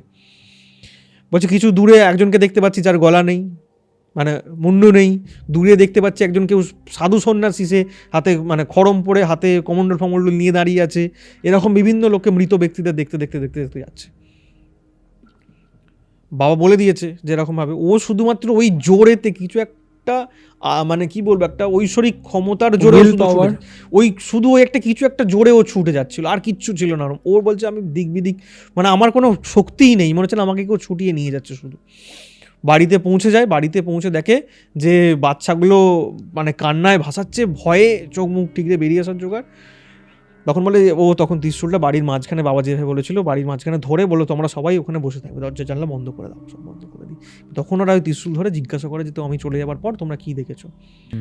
বলছে দেখি যে একজন মানে মহিলা, সে হেঁটে আসছে, খোলা চুল, সে হেঁটে দরজার ভেতর দিয়ে ঢুকলেন, ঢুকে গিয়ে একবার দেখছি তার মুন্ডটা নেই, বাড়ির বাচ্চা সমেত তারা সবাই এটা দেখছে, মানে বুঝতে পারছো কি ভয়ঙ্কর একটা সত্যি সত্যি হয়েছে এটা। 4-5 জন যে বাড়ির মধ্যে রয়েছে যারা মহিলা, তারা প্রত্যেকেই ঘটনাটা সাক্ষী। তখনও ওখান থেকে বেরিয়ে আসে। আমারও প্রথম ঘটনাটা শুনে মনে হয়েছিল এরকম ঘটনা আবার হয় নাকি, কিন্তু এটা হয়েছে। কেন হয়েছে বলছি।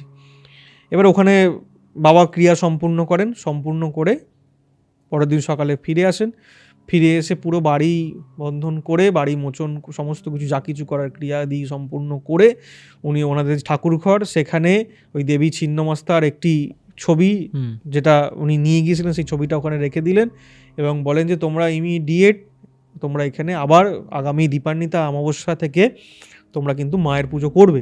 শালগ্রাম শিলা নারায়ণ পুজো তো কী করছো তো কী হবে, মাকে কি বলা হয়, মাকে নারায়ণী বলা হয়, নারায়ণী নমস্তুতে, মাকে নারায়ণী বলা হয় কেন, নারায়ণী বলা হয় কেন মাকে, তার তো একটা কারণ আছে, নারায়ণের ভগিনী হিসাবে দেখা হয় বলে মাকে নারায়ণী বলা হয়।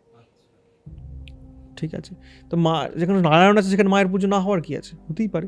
তবে তোমরা দিও না তোমাদের বংশে রক্তপাত, যদিও আর কিছু হবে না, কিন্তু রক্তপাত ঘটানো তোমাদের বংশে আর পাপ কাজ বাড়িও না, কারণ তোমাদের পূর্বপুরুষের যে পাপ ছিল সেই পাপ এতদিনে মোচন হলো। দেবী যে ক্রুদ্ধা হয়েছিলেন এবং যে অপরাধ বোধ যে জায়গায় ছিল, যে প্রেতাত্মা যারা মানে কি বলবো মানে মুক্তি পায়নি, তারা যে ওখান থেকে এখানে পর্যন্ত তোমাদের আস্তে আস্তে মানে চলে এসেছে, এর প্রভাব তোমাদেরকে ভোগ করতে হচ্ছে। যার কারণে তোমাদের বংশের একজন মারা গেছেন এবং হঠাৎ করে এদের ওখানে তো ঘটনা ঘটে যা কিছু হয়েছিল, এখানে কেন এই ঘটনাগুলো ঘটলো, এবার তোমাকে আমি মেন এতে আসি, শেষ মানে ঘটনায় আসি। এবার এই কাশীবাবুর যে বাবা, এরা 3 ভাই বোন, অর্থাৎ 2 ভাই 1 বোন ছিলেন। কাশীবাবু ছিলেন হচ্ছে মেজো, কাশীবাবুর এক দাদা ছিলেন, ঠিক আছে। এই কাশীবাবুর যে দাদা, সেই দাদা ওখান থেকে বাড়ি থেকে বেরিয়ে যান। আর ওখানে এর ওই গ্রামের, ওই মধ্যপ্রদেশ ওই গ্রামের ওখানকার লোকাল বিভিন্ন তন্ত্র সাধনা বা ওখানকার ট্রাইবাল বিভিন্ন রকমের ওই মানে তান্ত্রিক আচার আচরণ, ওদের ওই সমস্ত কিছু ক্রিয়া, ওনার ওই দিকে ঝোঁক পাটে, উনি সাধনা করবো এই সমস্ত ক্রিয়া উনি করতে শুরু করেন। করতে করতে করতে করতে উনি ওখানে দেবী ছিন্নমস্তার উপাসনা করতে শুরু করেন বাড়ি থেকে বেরিয়ে গিয়ে। এবার ওখানে সিদ্ধি লাভ করার জন্য ভুল পথে পরিচালিত হয়ে উনি ওনার নিজের বোনকে, কি মানে কাশীবাবুর এক বোনকে, নিজের বোনকে দিয়েছিল। এই যে বললাম না কাশীবাবুর এক বোন নিখোঁজ হয়ে গেছিল ওদের বাড়ি থেকে, গলা মেরে দেন। মেরে দেওয়ার পরে উনি ফেরার পুরোপুরিভাবে হয়ে যান এবং দেবীর কোপে পড়ে কোনো কারণে বা উনি ওই সিদ্ধি লাভ করতে পারেননি। আর দেবী ছিন্নমস্তার সাধক সম্পূর্ণ করা খুব কঠিন, সাধকের কাল ঘাম ছুটিয়ে শেষ করে দেন উনি। এবং সব থেকে দশমহাবিদ্যার যত দেবী আছেন সব থেকে উগ্রা, সব থেকে রাগী দেবী হচ্ছেন দেবী ছিন্নমস্তা। এবং ওখানেতে উনি ওই সম্পূর্ণ করতে পারলেন না, সাধক দেবীকে আহ্বান করে সব পূজা সম্পূর্ণ করতে পারলেন না, মানে অনৈতিকভাবে নিজের বোনকে বলি দিলেন। এবার বলি দেওয়ার পরেও কিন্তু ওর তো প্রাণ বেরিয়ে গিয়ে তো অতৃপ্ত হয়ে ওই স্কন্ধ কাটা হয়ে ঘুরে বেড়াতে। আচ্ছা, এবার ওরা তো ওখানে হয়েছে মধ্যপ্রদেশে, এখানে এলো কিভাবে ওই অভিশাপটা? এখানে এলেও এই যে কাশীবাবুর যে নাচ জামাই, সেই নাচ জামাই ওর ইচ্ছা হয় যে তন্ত্র সাধনা করব, ঝাড়ফুঁক করব, এইসব করবো, তান্ত্রিক আচার আচরণ করবো, এইসব করব। ও না জানতে বাড়ির মধ্যে মুরগি দেয়, এইসব নানান রকমের ক্রিয়া, আদিবাসী ক্রিয়া, মুরগি এইসব হ্যান ত্যান এইসব বাড়ির মধ্যে ওই ঘরের মধ্যে ওইসব করতো। ওকে, ওই সমস্ত ক্রিয়া করে মুরগি বাইরে থেকে কেনে রক্ত দিয়ে ওই সমস্ত নানা রকমের ক্রিয়া ওই সব করে ওদের যে পুরনো যে অভিশাপ সেটাকে আবার নতুন করে ওরা আহ্বান করে ফেলেছিল ওই নাচ জামাই। যার কারণে ওই স্ত্রী, ওই অশুভ শক্তির আহ্বানের করে স্ত্রীকেও মারতে হয় ওই অভিশাপের কারণে। তো এই সমস্ত কিছু অভিশাপ মুক্ত হয়ে, এবং ওই নাচ জামাইয়ের কিন্তু আজও কোনো হদিশ পাওয়া যায়নি। আচ্ছা, ও যে ওখান থেকে চলে যায় কোথায়, সেই দিন ওই যেদিনকে বাবা ক্রিয়া সম্পূর্ণ করতে পারলেন না, ওই দিন যে ওখান থেকে কোথায় চলে যায় আজও ওকে কোথাও খুঁজে পাওয়া যায়নি। তারপরে ওদের বংশ কিন্তু আজকের দিনে দাঁড়িয়ে কেউ নেই, বংশটা নিবংশ হয়ে গেছে, শেষ হয়ে গেছে শেষ। এটা বংশ লোপাট বলে না, হ্যাঁ, সেই বংশ লোপাট। একটা অদ্ভুত ঘটনা। তৎক্ষণের সময় যেন মৃত্যুগুলো আটকালেও দেবীর যেহেতু মানে অভিশাপে ওদের বংশটাই কিন্তু শেষ হয়ে গেল, কৃতকর্মের ফলাফল তাদেরকে ভোগ করতে হলো। সেই সিচুয়েশনে এসে পুরোপুরি শেষ। মানে এটা আমি ভৌতিক ঘটনা বলবো কিনা জানি না, তবে এই ঘটনাটা শুনে আমার একটা জিনিস যেটা নিজের ফিল হচ্ছে সেটা হলো যে বিষয়ে আমরা জানি না, যেই বিষয়ে আমাদের জ্ঞান খুবই সীমিত, সেই বিষয় নিয়ে অতিরিক্ত বাড়াবাড়ি বা কি বলবো কোনো কিছু না করাটাই বেটার।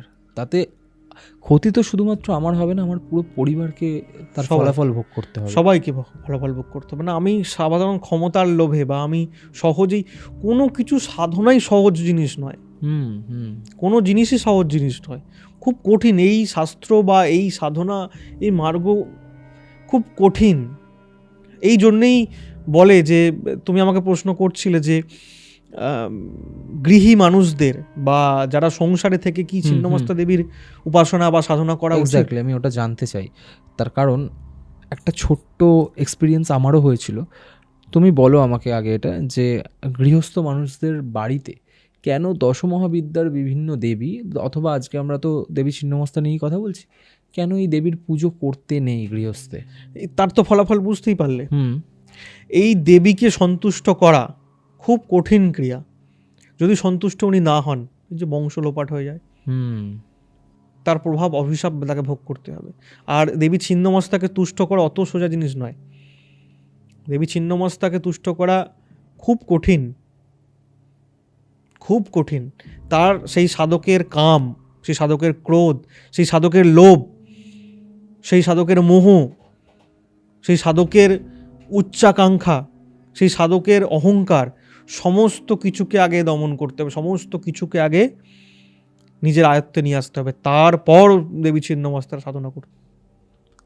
দেবী ছিন্নমস্তার কথা বলতে গেলেই আমাদের চোখের সামনে যে দৃশ্যটা ভেসে ওঠে সেটা হলো একজন দেবী যিনি উলঙ্গ অবস্থায় রয়েছেন এবং নিজের গলা নিজে কেটেছেন, তার দুই সহচরী তার সাথে রয়েছেন এবং নিজের রক্ত তিনি নিজে পান করছেন এবং তার রক্ত তার সহচরীরাও পান করছে।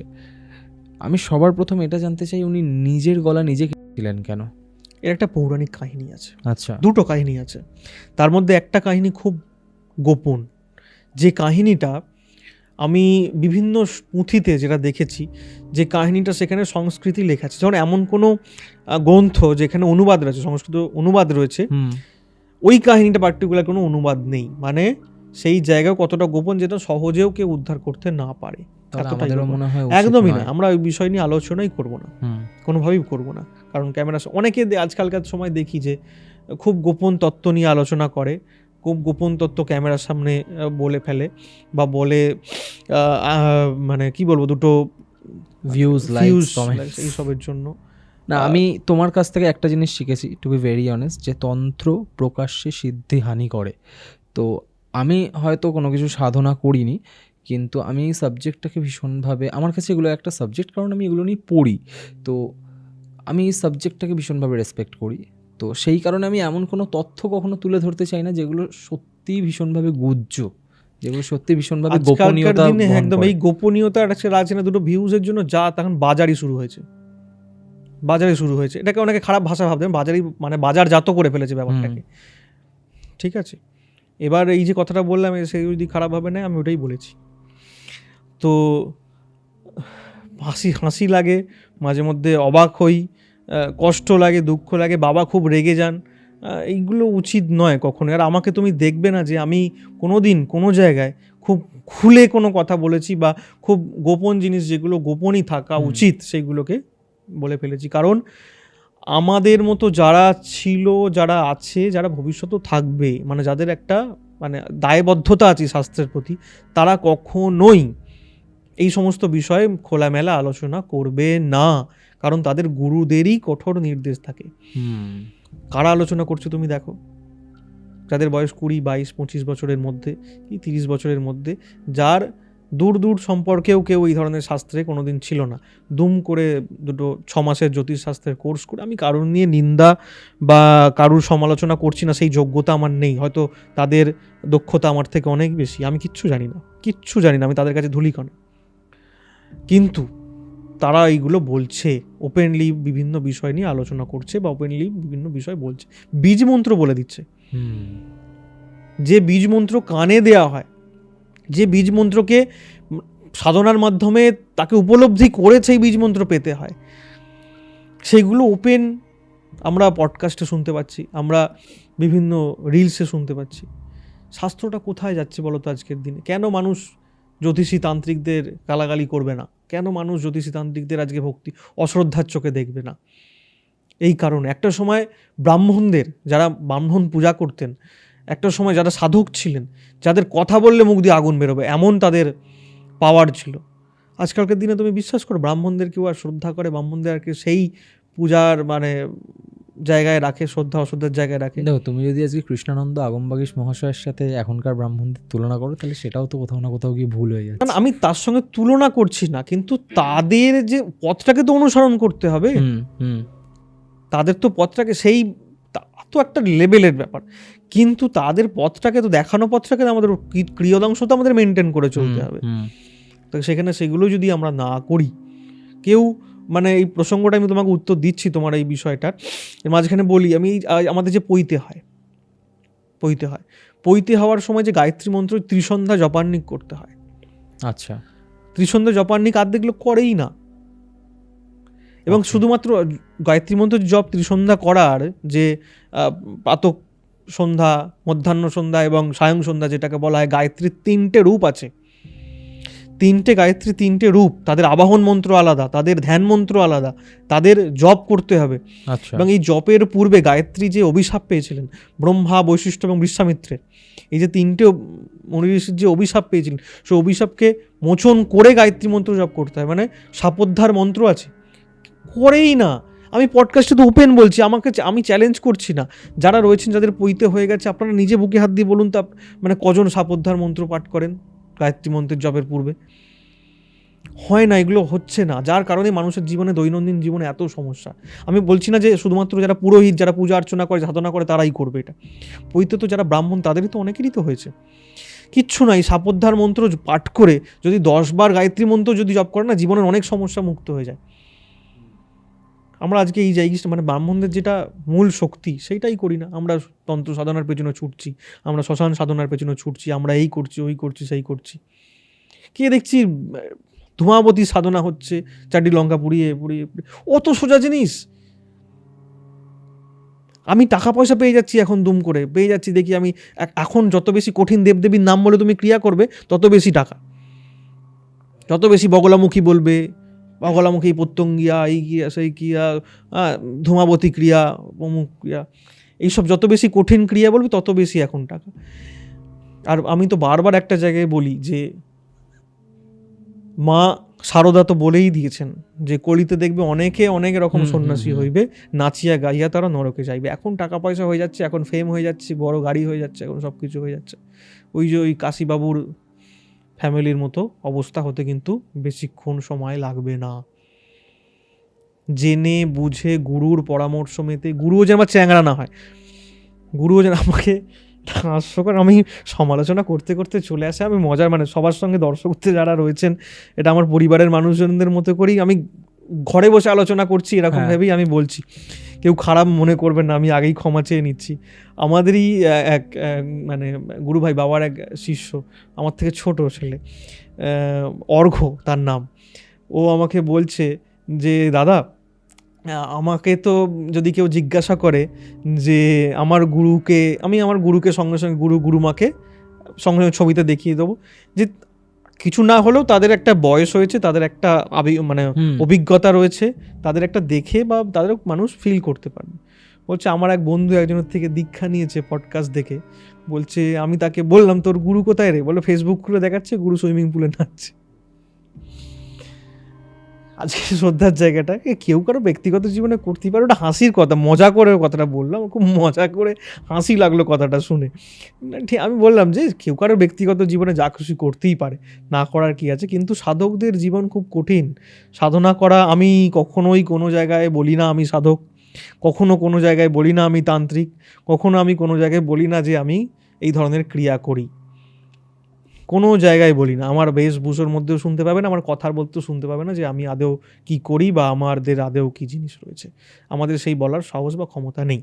এবার এই দেবী ছিন্নমস্তার প্রসঙ্গে সেইটাই যেটা আলোচনা করছিলাম, যে এই পৌরাণিক কাহিনী যেটা বলতে গিয়ে, যেটা আমি বলতে অন্যদিকে চলে গেলাম, যে ওই গুপ্ত জিনিস গুপ্তই থাকুক, যেটা বহুল প্রচলিত যে কাহিনীটা, সেই কাহিনীটাই তোমাকে আমি শোনাই। দেবী ছিন্নমস্তা দেবীর রূপের পিছনে কি হয়। দেবী পার্বতী তার 2 সহচরী কে নিয়ে উনি মন্দাকিনী নদীতে স্নান করতে নেমেছেন। আচ্ছা, মন্দাকিনী নদীতে স্নান করা হয়েছে, ওনারা খুব আনন্দ উল্লাস করেছেন নদীতে স্নান করতে করতে।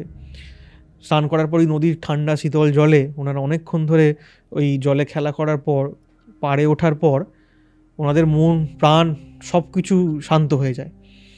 শান্ত হয়ে যাওয়ার পর ওই দেবীর যে সহচরীরা ছিলেন দুজনে, ডাকিনী এবং বর্ণিনী, দেবীর বাম পাশে থাকেন ডাকিনী এবং ডান পাশে থাকেন বর্ণিনী। ওনারা দুজনে বলেন, মা আমাদের খুব এই ঠান্ডা জলে আমরা আনন্দ করে আমাদের খুব ক্ষুধা এসেছে, আমাদের খুব খিদে পেয়েছে, আপনি আমাদের এই ক্ষুধা নিবারণ করুন। তখন এই আকুতি শুনে মা খুব প্রশান্তি অনুভব করেন ওনাদের এই মানে খাওয়ার চাওয়াটাতে, সন্তান এইভাবে চাইছে ওনাদের। মা তখন ওদেরকে অভয় দিয়ে বলেন যে তোমরা চলো, ফিরে গিয়ে তোমাদের জন্য আমি খাদ্যের ব্যবস্থা করব। তো এরপরেও আবার 2বার 3বার তারা মাকে বলে, মা তুমি তো, মা আমরা কষ্ট হচ্ছে, আমরা খিদে পেয়েছে, আমরা সহ্য করতে পারছি না, আমাদের এই ক্ষুধা নিবারণ কর। মা তখন কি করেন, ওনার বাম হাতের নখ দিয়ে উনি নিজের গলা মুন্ড করে ওই বাঁ হাতেই ওনার ওই যে রূপটা দেখবে, ওনার ওই হাতে নিজের মানে ছিন্ন করা মুন্ড ধরে ওনার ত্রিধারা রক্ত বেরিয়ে আসে, ত্রিধারা, ঠিক আছে। প্রথম যেটা আছে বাম দিক থেকে যে ধারাটি বেরিয়ে ওটা পড়লো হচ্ছে ডাকিনীর কাছে, ডান দিক থেকে যে ধারাটা বেরিয়ে আসে সেটা হলো বর্ণিনীর কাছে, আর মধ্য যে ধারাটা সেটা উনি নিজে ধারণ করছেন। আচ্ছা, ঠিক আছে। এই রূপটা লোকচক্ষুর অন্তরালে এই দেবী ছিন্নমস্তা রূপের আবির্ভাব ঘটল। এবং এই রূপের পেছনে দেবী ছিন্নমস্তা অতি গোপন এবং অতি গুহ্য। আমাদের নাভিপদ্মে ওনার অধিষ্ঠান, দেখবে ছিন্নমস্তার ধ্যান নাভিপদ্মে করা হয়। আচ্ছা, ঠিক আছে। মানে এই যে তুমি একটা গল্প বললে যেটা পুরাণে লেখা রয়েছে, এর পেছনে আমি যেটা বুঝতে পারছি ডেফিনেটলি কোনো আধ্যাত্মিক অর্থ রয়েছে। একদম রয়েছে। দেবী এখানে সত্য, রজ এবং তম গুণের ওপর নিজ অবস্থান করছেন এবং 3 নারীর অর্থাৎ ইরা, পিঙ্গলা এবং সুষমনা নারীর ওই ত্রিধারা রক্তবিন্দু ওনারা পান করাচ্ছেন। ওকে, ঠিক আছে। এবং উনি যে অবস্থান করছেন সাধকের নাভি পদ্মের ওপর, যে পদ্ম, সেই পদ্মের ওপর যে ত্রিকোণাকার রয়েছে সত্য, রজ এবং তম, সেই ত্রিকোণের মধ্যে সহস্র সূর্যের ন্যায় বর্ণের রক্তাভ বর্ণ, সহস্র সূর্যের ন্যায় রঙের দেবী সেখানে গুচ্ছভাবে অবস্থান করছে। এই নাভি পদ্মে থেকেই ওই সাধককে জাগৃত করতে হবে দেবী ছিন্নমস্তাকে, তার জপ, তার পূজা, তার আচার সব কিছু থেকে। ওকে, এই ছিন্নমস্তা এতটাই গুপ্ত এবং গুহ্য। তাহলে এই যে দেবীর যে 2 জন সহচরী ডাকিনী এবং বর্ণিনী, এরা কি শুধুমাত্র সহচরী নাকি শক্তির কোনো রূপ? অবশ্যই শক্তির রূপ, দুজনে শক্তির রূপ। এই কারণেই দেবী বর্ণিনী হচ্ছে তামসিক শক্তিকে উনি মানে প্রতিনিধিত্ব করছেন। আচ্ছা, এবং দেবী ডাকিনী উনি কিন্তু জ্ঞানময়ী রূপ। যখন সাধক যে সত্যিকারে যখন মায়ের উপাসনা করতে চাইছেন বা সেই সাধনায় মানে তার সেই জায়গাতে ফেথ সেই জায়গায় রয়েছে, ডাকিনী তাকে সেই সঠিক জ্ঞান বা ডাকিনী তাকে সেই রূপ তাকে দর্শন দিয়ে বা সেইভাবে তাকে পরিচালনা করে। আমি কোথাও একটা শুনছিলাম ডাকিনীর নাকি সাধনা করতে গেলে আজকাটা ঘরে বসে সাধনা করতে হয়, এমন কোনো কারণই আমার অন্তত শাস্ত্রগতভাবে কোনো জানা নেই। কেউ যদি সৃষ্টি করে থাকেন সেটা তার ব্যক্তি। আমাকে একজন বলছিল যে এরকম তিনি নাকি কোথাও শুনেছেন, কেউ একজন বলেছেন এই বিষয়ে, উনি হয়তো আমার থেকে বেশি জানেন সেই জন্য বলেছেন। কিন্তু আমরা যেটা জানি, শাস্ত্র যেটা আমাদেরকে বলে, পৌরাণ আমাদেরকে যেটা বলে, তন্ত্র আমাদেরকে যেটা বলে, শিব যেটা আমাদেরকে বলে, সেটা হচ্ছে এই ঘটনা। দেবী ডাকিনী এবং বর্ণিনী হচ্ছে এই 2 চরিত্র। ওকে, দেবী ছিন্নমস্তার ছবি আমরা তো ছবিই দেখতে পারি, কারণ তবে মূর্তিও দেখতে পারো, মূর্তি অনেক জায়গায় পূজিতা হন। হ্যাঁ, বাট গৃহস্থে তো মূর্তি পুজো একদমই হয় না, হয় না। তো সেই কারণে সেই অর্থে দেখার সৌভাগ্য এখনো এবং পর্যন্ত হয়নি। ছিন্নমস্তা দেবীর ছবিও অনেকে বাড়িতে রাখতে সাহস পান না এবং এই ছবি নিয়ে একটা ঘটনা আছে আমারই ফ্যামিলিতে, আমি তোমাকে বলবো একটু পরে। বাট তার আগে যেটা আমার জানার খুব ইচ্ছা সেটা হচ্ছে যে দেবী ছিন্নমস্তার ছবি আমরা দেখি, সেক্ষেত্রে শুধুমাত্র সেখানে দেবী ছিন্নমস্তা এবং তার 2 সহচরী নেই, আরও 2 জন রয়েছেন, একজন নর এবং একজন নারী, যারা ঠিক দেবী ছিন্নমস্তার পদতলের নিচে কামরত অবস্থায় রয়েছে এবং দেবী তাদের ওপর পা দিয়ে দাঁড়িয়ে রয়েছেন। কেন দেবী একজন কামরত নরনারীর ওপরে দাঁড়িয়ে রয়েছেন, এর সাথে কাম, মৃত্যু আর মুক্তির কি সম্পর্ক রয়েছে? প্রথমে ওনাদের দুজনের পরিচয় বলি। ওনারা হচ্ছে স্বয়ং কামদেব এবং রতি। আচ্ছা, স্বয়ং কামদেব নিচে রয়েছেন, তার উপরে রতি দেবী অবস্থান করছেন। এবং এই যে দেবী মূর্তি যে তুমি বলছো, এদের এই জন্ম মৃত্যু এই সমস্ত বিষয়ের মধ্যে কি লুকিয়ে রয়েছে, মায়ের রূপটা দেখলেই বুঝতে পারবে যে তিনি প্রথম দিকে সন্তানের ক্ষুধা নিবারণ করার জন্য স্বয়ং তিনি ক্ষুধা নিবারণ করছেন, স্নেহময়ী রূপ। এবং এই ছিন্নমস্তা দেবীর এই উগ্র রূপের পিছনে কিন্তু মা কিন্তু স্নেহময়ী, অর্থাৎ যারা ছিন্নমস্তা দেবীকে তুষ্ট করতে পেরেছেন সঠিক উপায়ে, সঠিক পদ্ধতি মেনে, গৃহী অবশ্যই নন, উপাসনা করতে পেরেছেন, তারা কিন্তু মায়ের স্নেহময়ী রূপ, মায়ের কোলেই অবস্থান করেছেন। তাদের স্থান মায়ের কোলে হয়েছে, মায়ের সেই স্নেহ তারা লাভ করতে পেরেছেন। মায়ের স্নেহময়ী রূপ রয়েছে যেমন রূপের পেছনে, তেমন রূপের পেছনে রয়েছে যে অহংকারকে ত্যাগ, অহংকার ত্যাগ করতে হবে। নিজের, আমরা কি মাথা উঁচু করে থাকি, অহংকার আমাদের মাথা উঁচু। যে গাছের দেখবে ফল বেশি থাকে, যে গাছে ফল ভর্তি থাকে, সেই গাছ ঝুঁকে পড়ে। ঠিক আছে, এখানে অহংকার ত্যাগ, মা এখানে বুঝিয়ে দিচ্ছেন যে অহংকারকে ত্যাগ করতে হবে। এখানে তো আত্মবলিদানেরও একটা বিশাল বড় সিগনিফিকেন্স রয়েছে এই ছবিটার মধ্যে। এবং তার সঙ্গে লোভকে ত্যাগ করা, এই যে তারা যে মাকে বলছিল মা খেতে দাও, আমাদের সহ্য করবে, এই যে লোভ ত্যাগ করো, নচেত এরকম একটা বিপর্যয় ঘটতে পারে, মুন্ড পর্যন্ত হতে পারে। এই রূপের পিছনেও সেই ব্যাখ্যা রয়েছে। এবং কামকে দমিত করতে হবে, মানে আমরা সাধনা পথে যে যে বাধাগুলো সম্মুখ হই, সেই বাধাগুলো থেকে নিজেকে দমন করে যে এগোতে হবে, সেই রূপ ওই মূর্তির মধ্যেই রয়েছে। স্বয়ং কাম এবং রতিদেবকে উনি দমন করেছেন, মানে কামকে উনি দমন করে দিচ্ছেন। এবং এই কামের পেছনে, এর পেছনেও কিন্তু ওই যে একটা ঘটনা আমি বলছিলাম, যেটাকে আমি বললাম না, যেটা গুপ্ত, সেই ঘটনাটার কিন্তু একটা সংযোগ আছে, যেটা আমি বললাম না, যেটা গুপ্ত। ঠিক আছে, সেটা থেকে সেই ঘটনাটা আমি যদি বলতাম, তাহলে কিন্তু এই কামদেব আর রতিদেব কেন এই জায়গায় এসেছেন তার কিন্তু উত্তরটা যথাযথ পাওয়া যেত। ঠিক আছে, আমি এটা খুলে বলতে পারলাম না, কারণ ওই ঘটনাটা তো আমি গুপ্তভাবে বলতে পারবো না।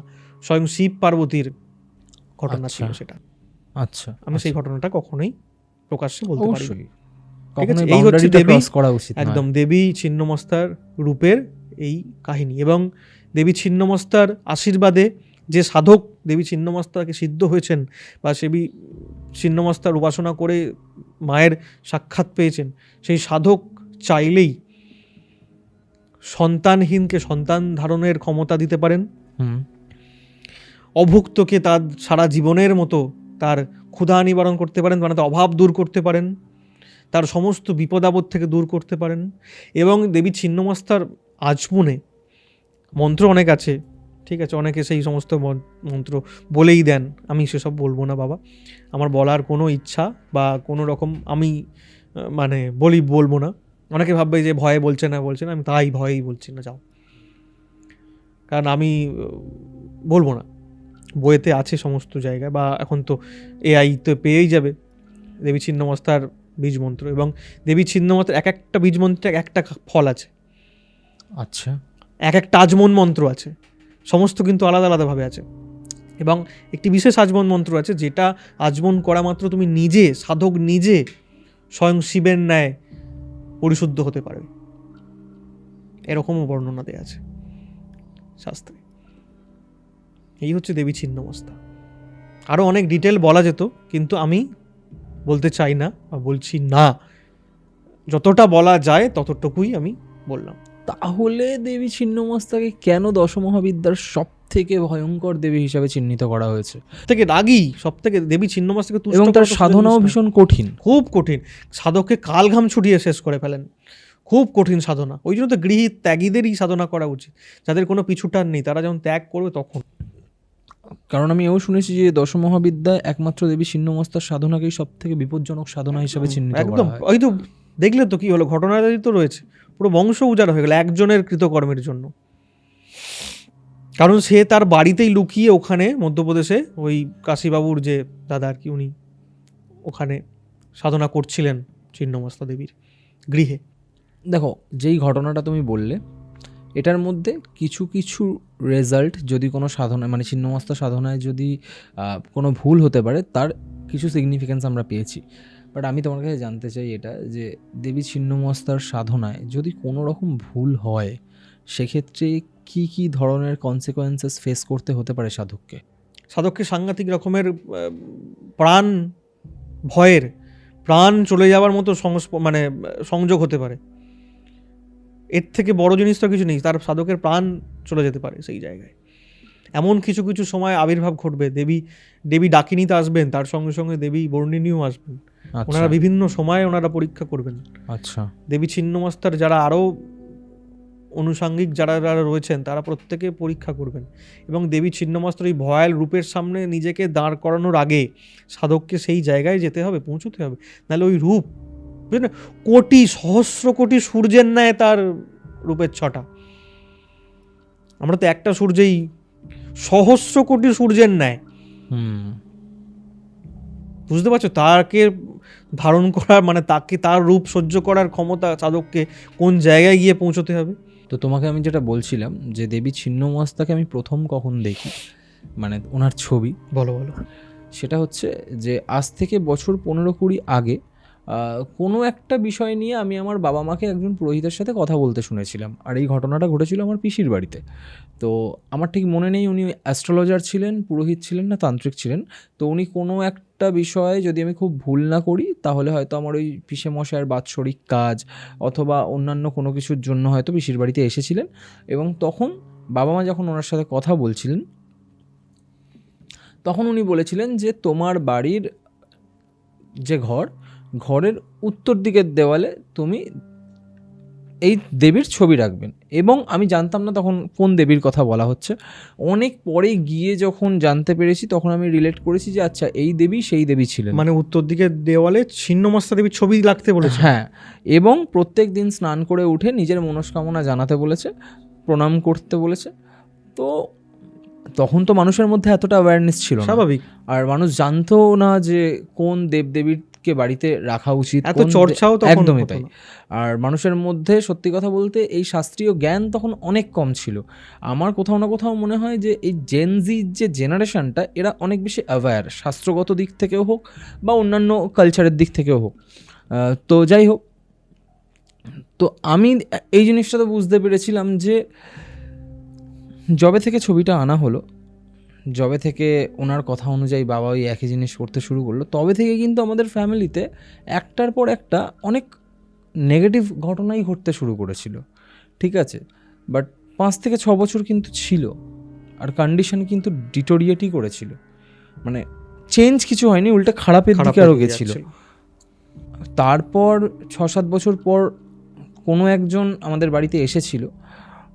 সে এসে প্রথমে যখন দেওয়ালে ওই ছবিটা দেখেই বলেছিল এই দেবীর ছবি তোমরা কেন ঘরে রেখেছো। দ্যাট ওয়াজ দ্য ডে যেদিন আমি ফার্স্ট টাইম জানতে পারি যে এই দেবীর ছবি বা এই দেবীকে বাড়িতে পুজো করা যায় না বা করা উচিত নয়। তো এটাও আমার একটা ছোট্ট এক্সপিরিয়েন্স। আমি হয়তো পুরোটা এলাবোরেট করে বলতে পারলাম না বা গুছিয়ে বলতে পারলাম না, কারণ এই ঘটনাটা তখন ঘটেছিল যখন আমি অনেকটাই ছোট। মানে আজকে যদি আমার বয়স 29 বছর হয়, তাহলে ধরে নাও ওই 13-14 বছর বয়স, আর এতদিন আগেকার কথা তো অতটা মনে থাকাও সম্ভব নয়। তো এটা আমি দেখেছি, আর এটা সত্যিই যে গৃহস্থে দশমহাবিদ্যার দেবীর পুজো করাটা নিজের জন্য ভীষণভাবে ঝুঁকিপূর্ণ। সব দেবীর নয়, সব দেবীর নয়, কিছু স্পেসিফিক দেবীর যেগুলো রয়েছে, যেগুলো গৃহে কখনোই সাধনা করা উচিত নয়। স্পেসিফিক কয়েকটা দেবী রয়েছে যেগুলো গৃহে উচিত নয়, সমস্ত দেবীর নয়। তো আজকের যে এপিসোডটা আমরা করলাম, এই এপিসোডটার একটা কিন্তু পার্টিকুলার নাম হতে পারে, এবং সেটা হচ্ছে ছিন্নমস্তার অভিশাপ। ঘটনাটাও সেই ওরিয়েন্টেড। যাই হোক, ভীষণ ভালো লাগলো দেবজ্যোতিদা, অনেক দিন পর এলে। অনেক দিন পর মাঝখানে অনেক কিছু ঘটেছে, অনেক কিছু গেছে আমার ওপর দিয়ে, আমাদের ওপর দিয়ে। সবই মায়ের আশীর্বাদ, মা সবুজখালি আমাদের ওপর আছেন। যা কিছু আমার, যা কিছু আমাদের, সবটাই সবুজখালি মায়ের। তার জন্যই যা কিছু হচ্ছে, তিনি যা করাচ্ছেন, আমরা একটা নাট্যমঞ্চের অভিনেত্রী মাত্র। সব কিছু অলরেডি স্ক্রিপ্টেড হয়ে রয়েছে।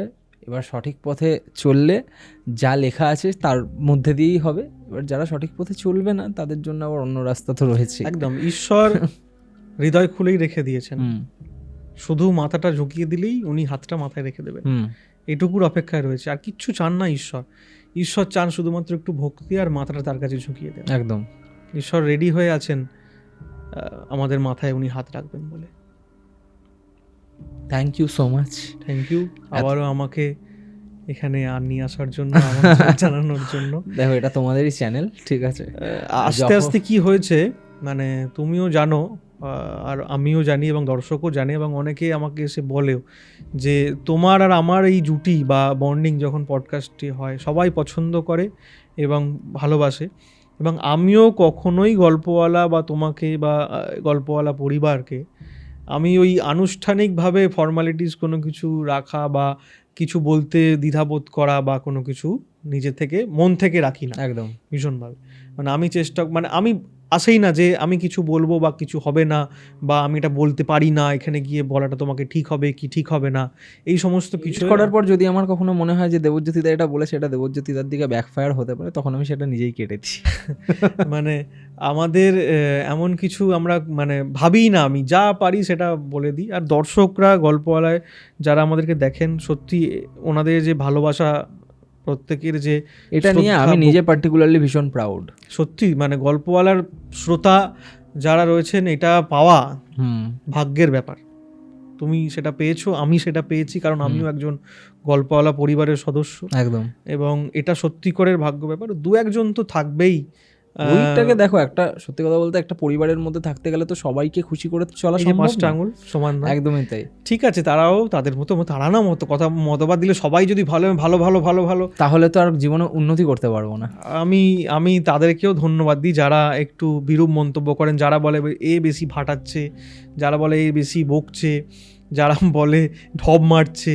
এগুলো দরকার, কমেন্টগুলো এগুলো পড়েও খুব মজা লাগে। কোনো সময় আমি দেখি কোনো সময় যে 10 সেকেন্ড আগে একটা নতুন আইডি ক্রিয়েট হয়েছে, তুমিও দেখেছো আইডি ক্রিয়েট হয়ে কমেন্ট এসে গেল দুম করে একটা, এরকম থাকে। কেউ কেউ ব্যক্তিগত আক্রমণ করে, এগুলো থাকবে, এগুলোকে নিয়েই চলা। ওপরে ঈশ্বর আছেন, ঈশ্বর দেখছেন, ঈশ্বর তার হিসাব নেবেন। একদম। কে অন্যায় কে ভুল কে ঠিক, তার হিসেব ঠিক সময়ে কড়ায় গন্ডায় উনি সব সুদে আসলে বুঝিয়ে দেবেন। Thank you so much. Thank you, ভীষণ ভালো লাগলো। আমি জানি আবার আমরা একসাথে বসবো, আবার একসঙ্গে হবে। আর তোমার আমার তো একটা অনেক দিন ধরে একটা প্ল্যানিং হচ্ছে, আপাতত দেখা সেটা যাক, ডিসক্লোজ না করাই উচিত। দেখা যাক সেটা কবে হয়। হ্যাঁ, তা আশা করব খুব তাড়াতাড়ি বসবো। তবে এবার কিছু একটা নতুনত্ব নিয়েই আসবো হবে। এবং যেটা সব থেকে কাঙ্ক্ষিত, মানুষজন সব থেকে বেশি আমাদেরকে সাপোর্ট করেছিল সেই বিষয়ে, সেই একদম একদম একদম ঘটনা নিয়েই হবে। ভীষণ ভালো লাগলো। খুব ভালো থেকো, নিজের খেয়াল রাখো, তোমরা ভালো থেকো সবাই। একদম। গল্পওয়ালা, দ্য রিয়েল প্যারানরমাল এক্সপিরিয়েন্স।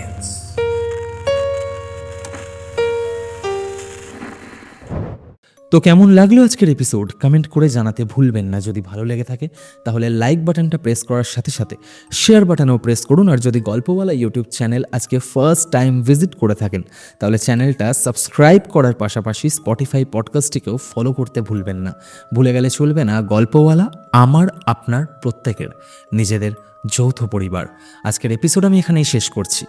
শনিবার আসছি আরও একটা মারাত্মক হরর এক্সপিরিয়েন্স নিয়ে।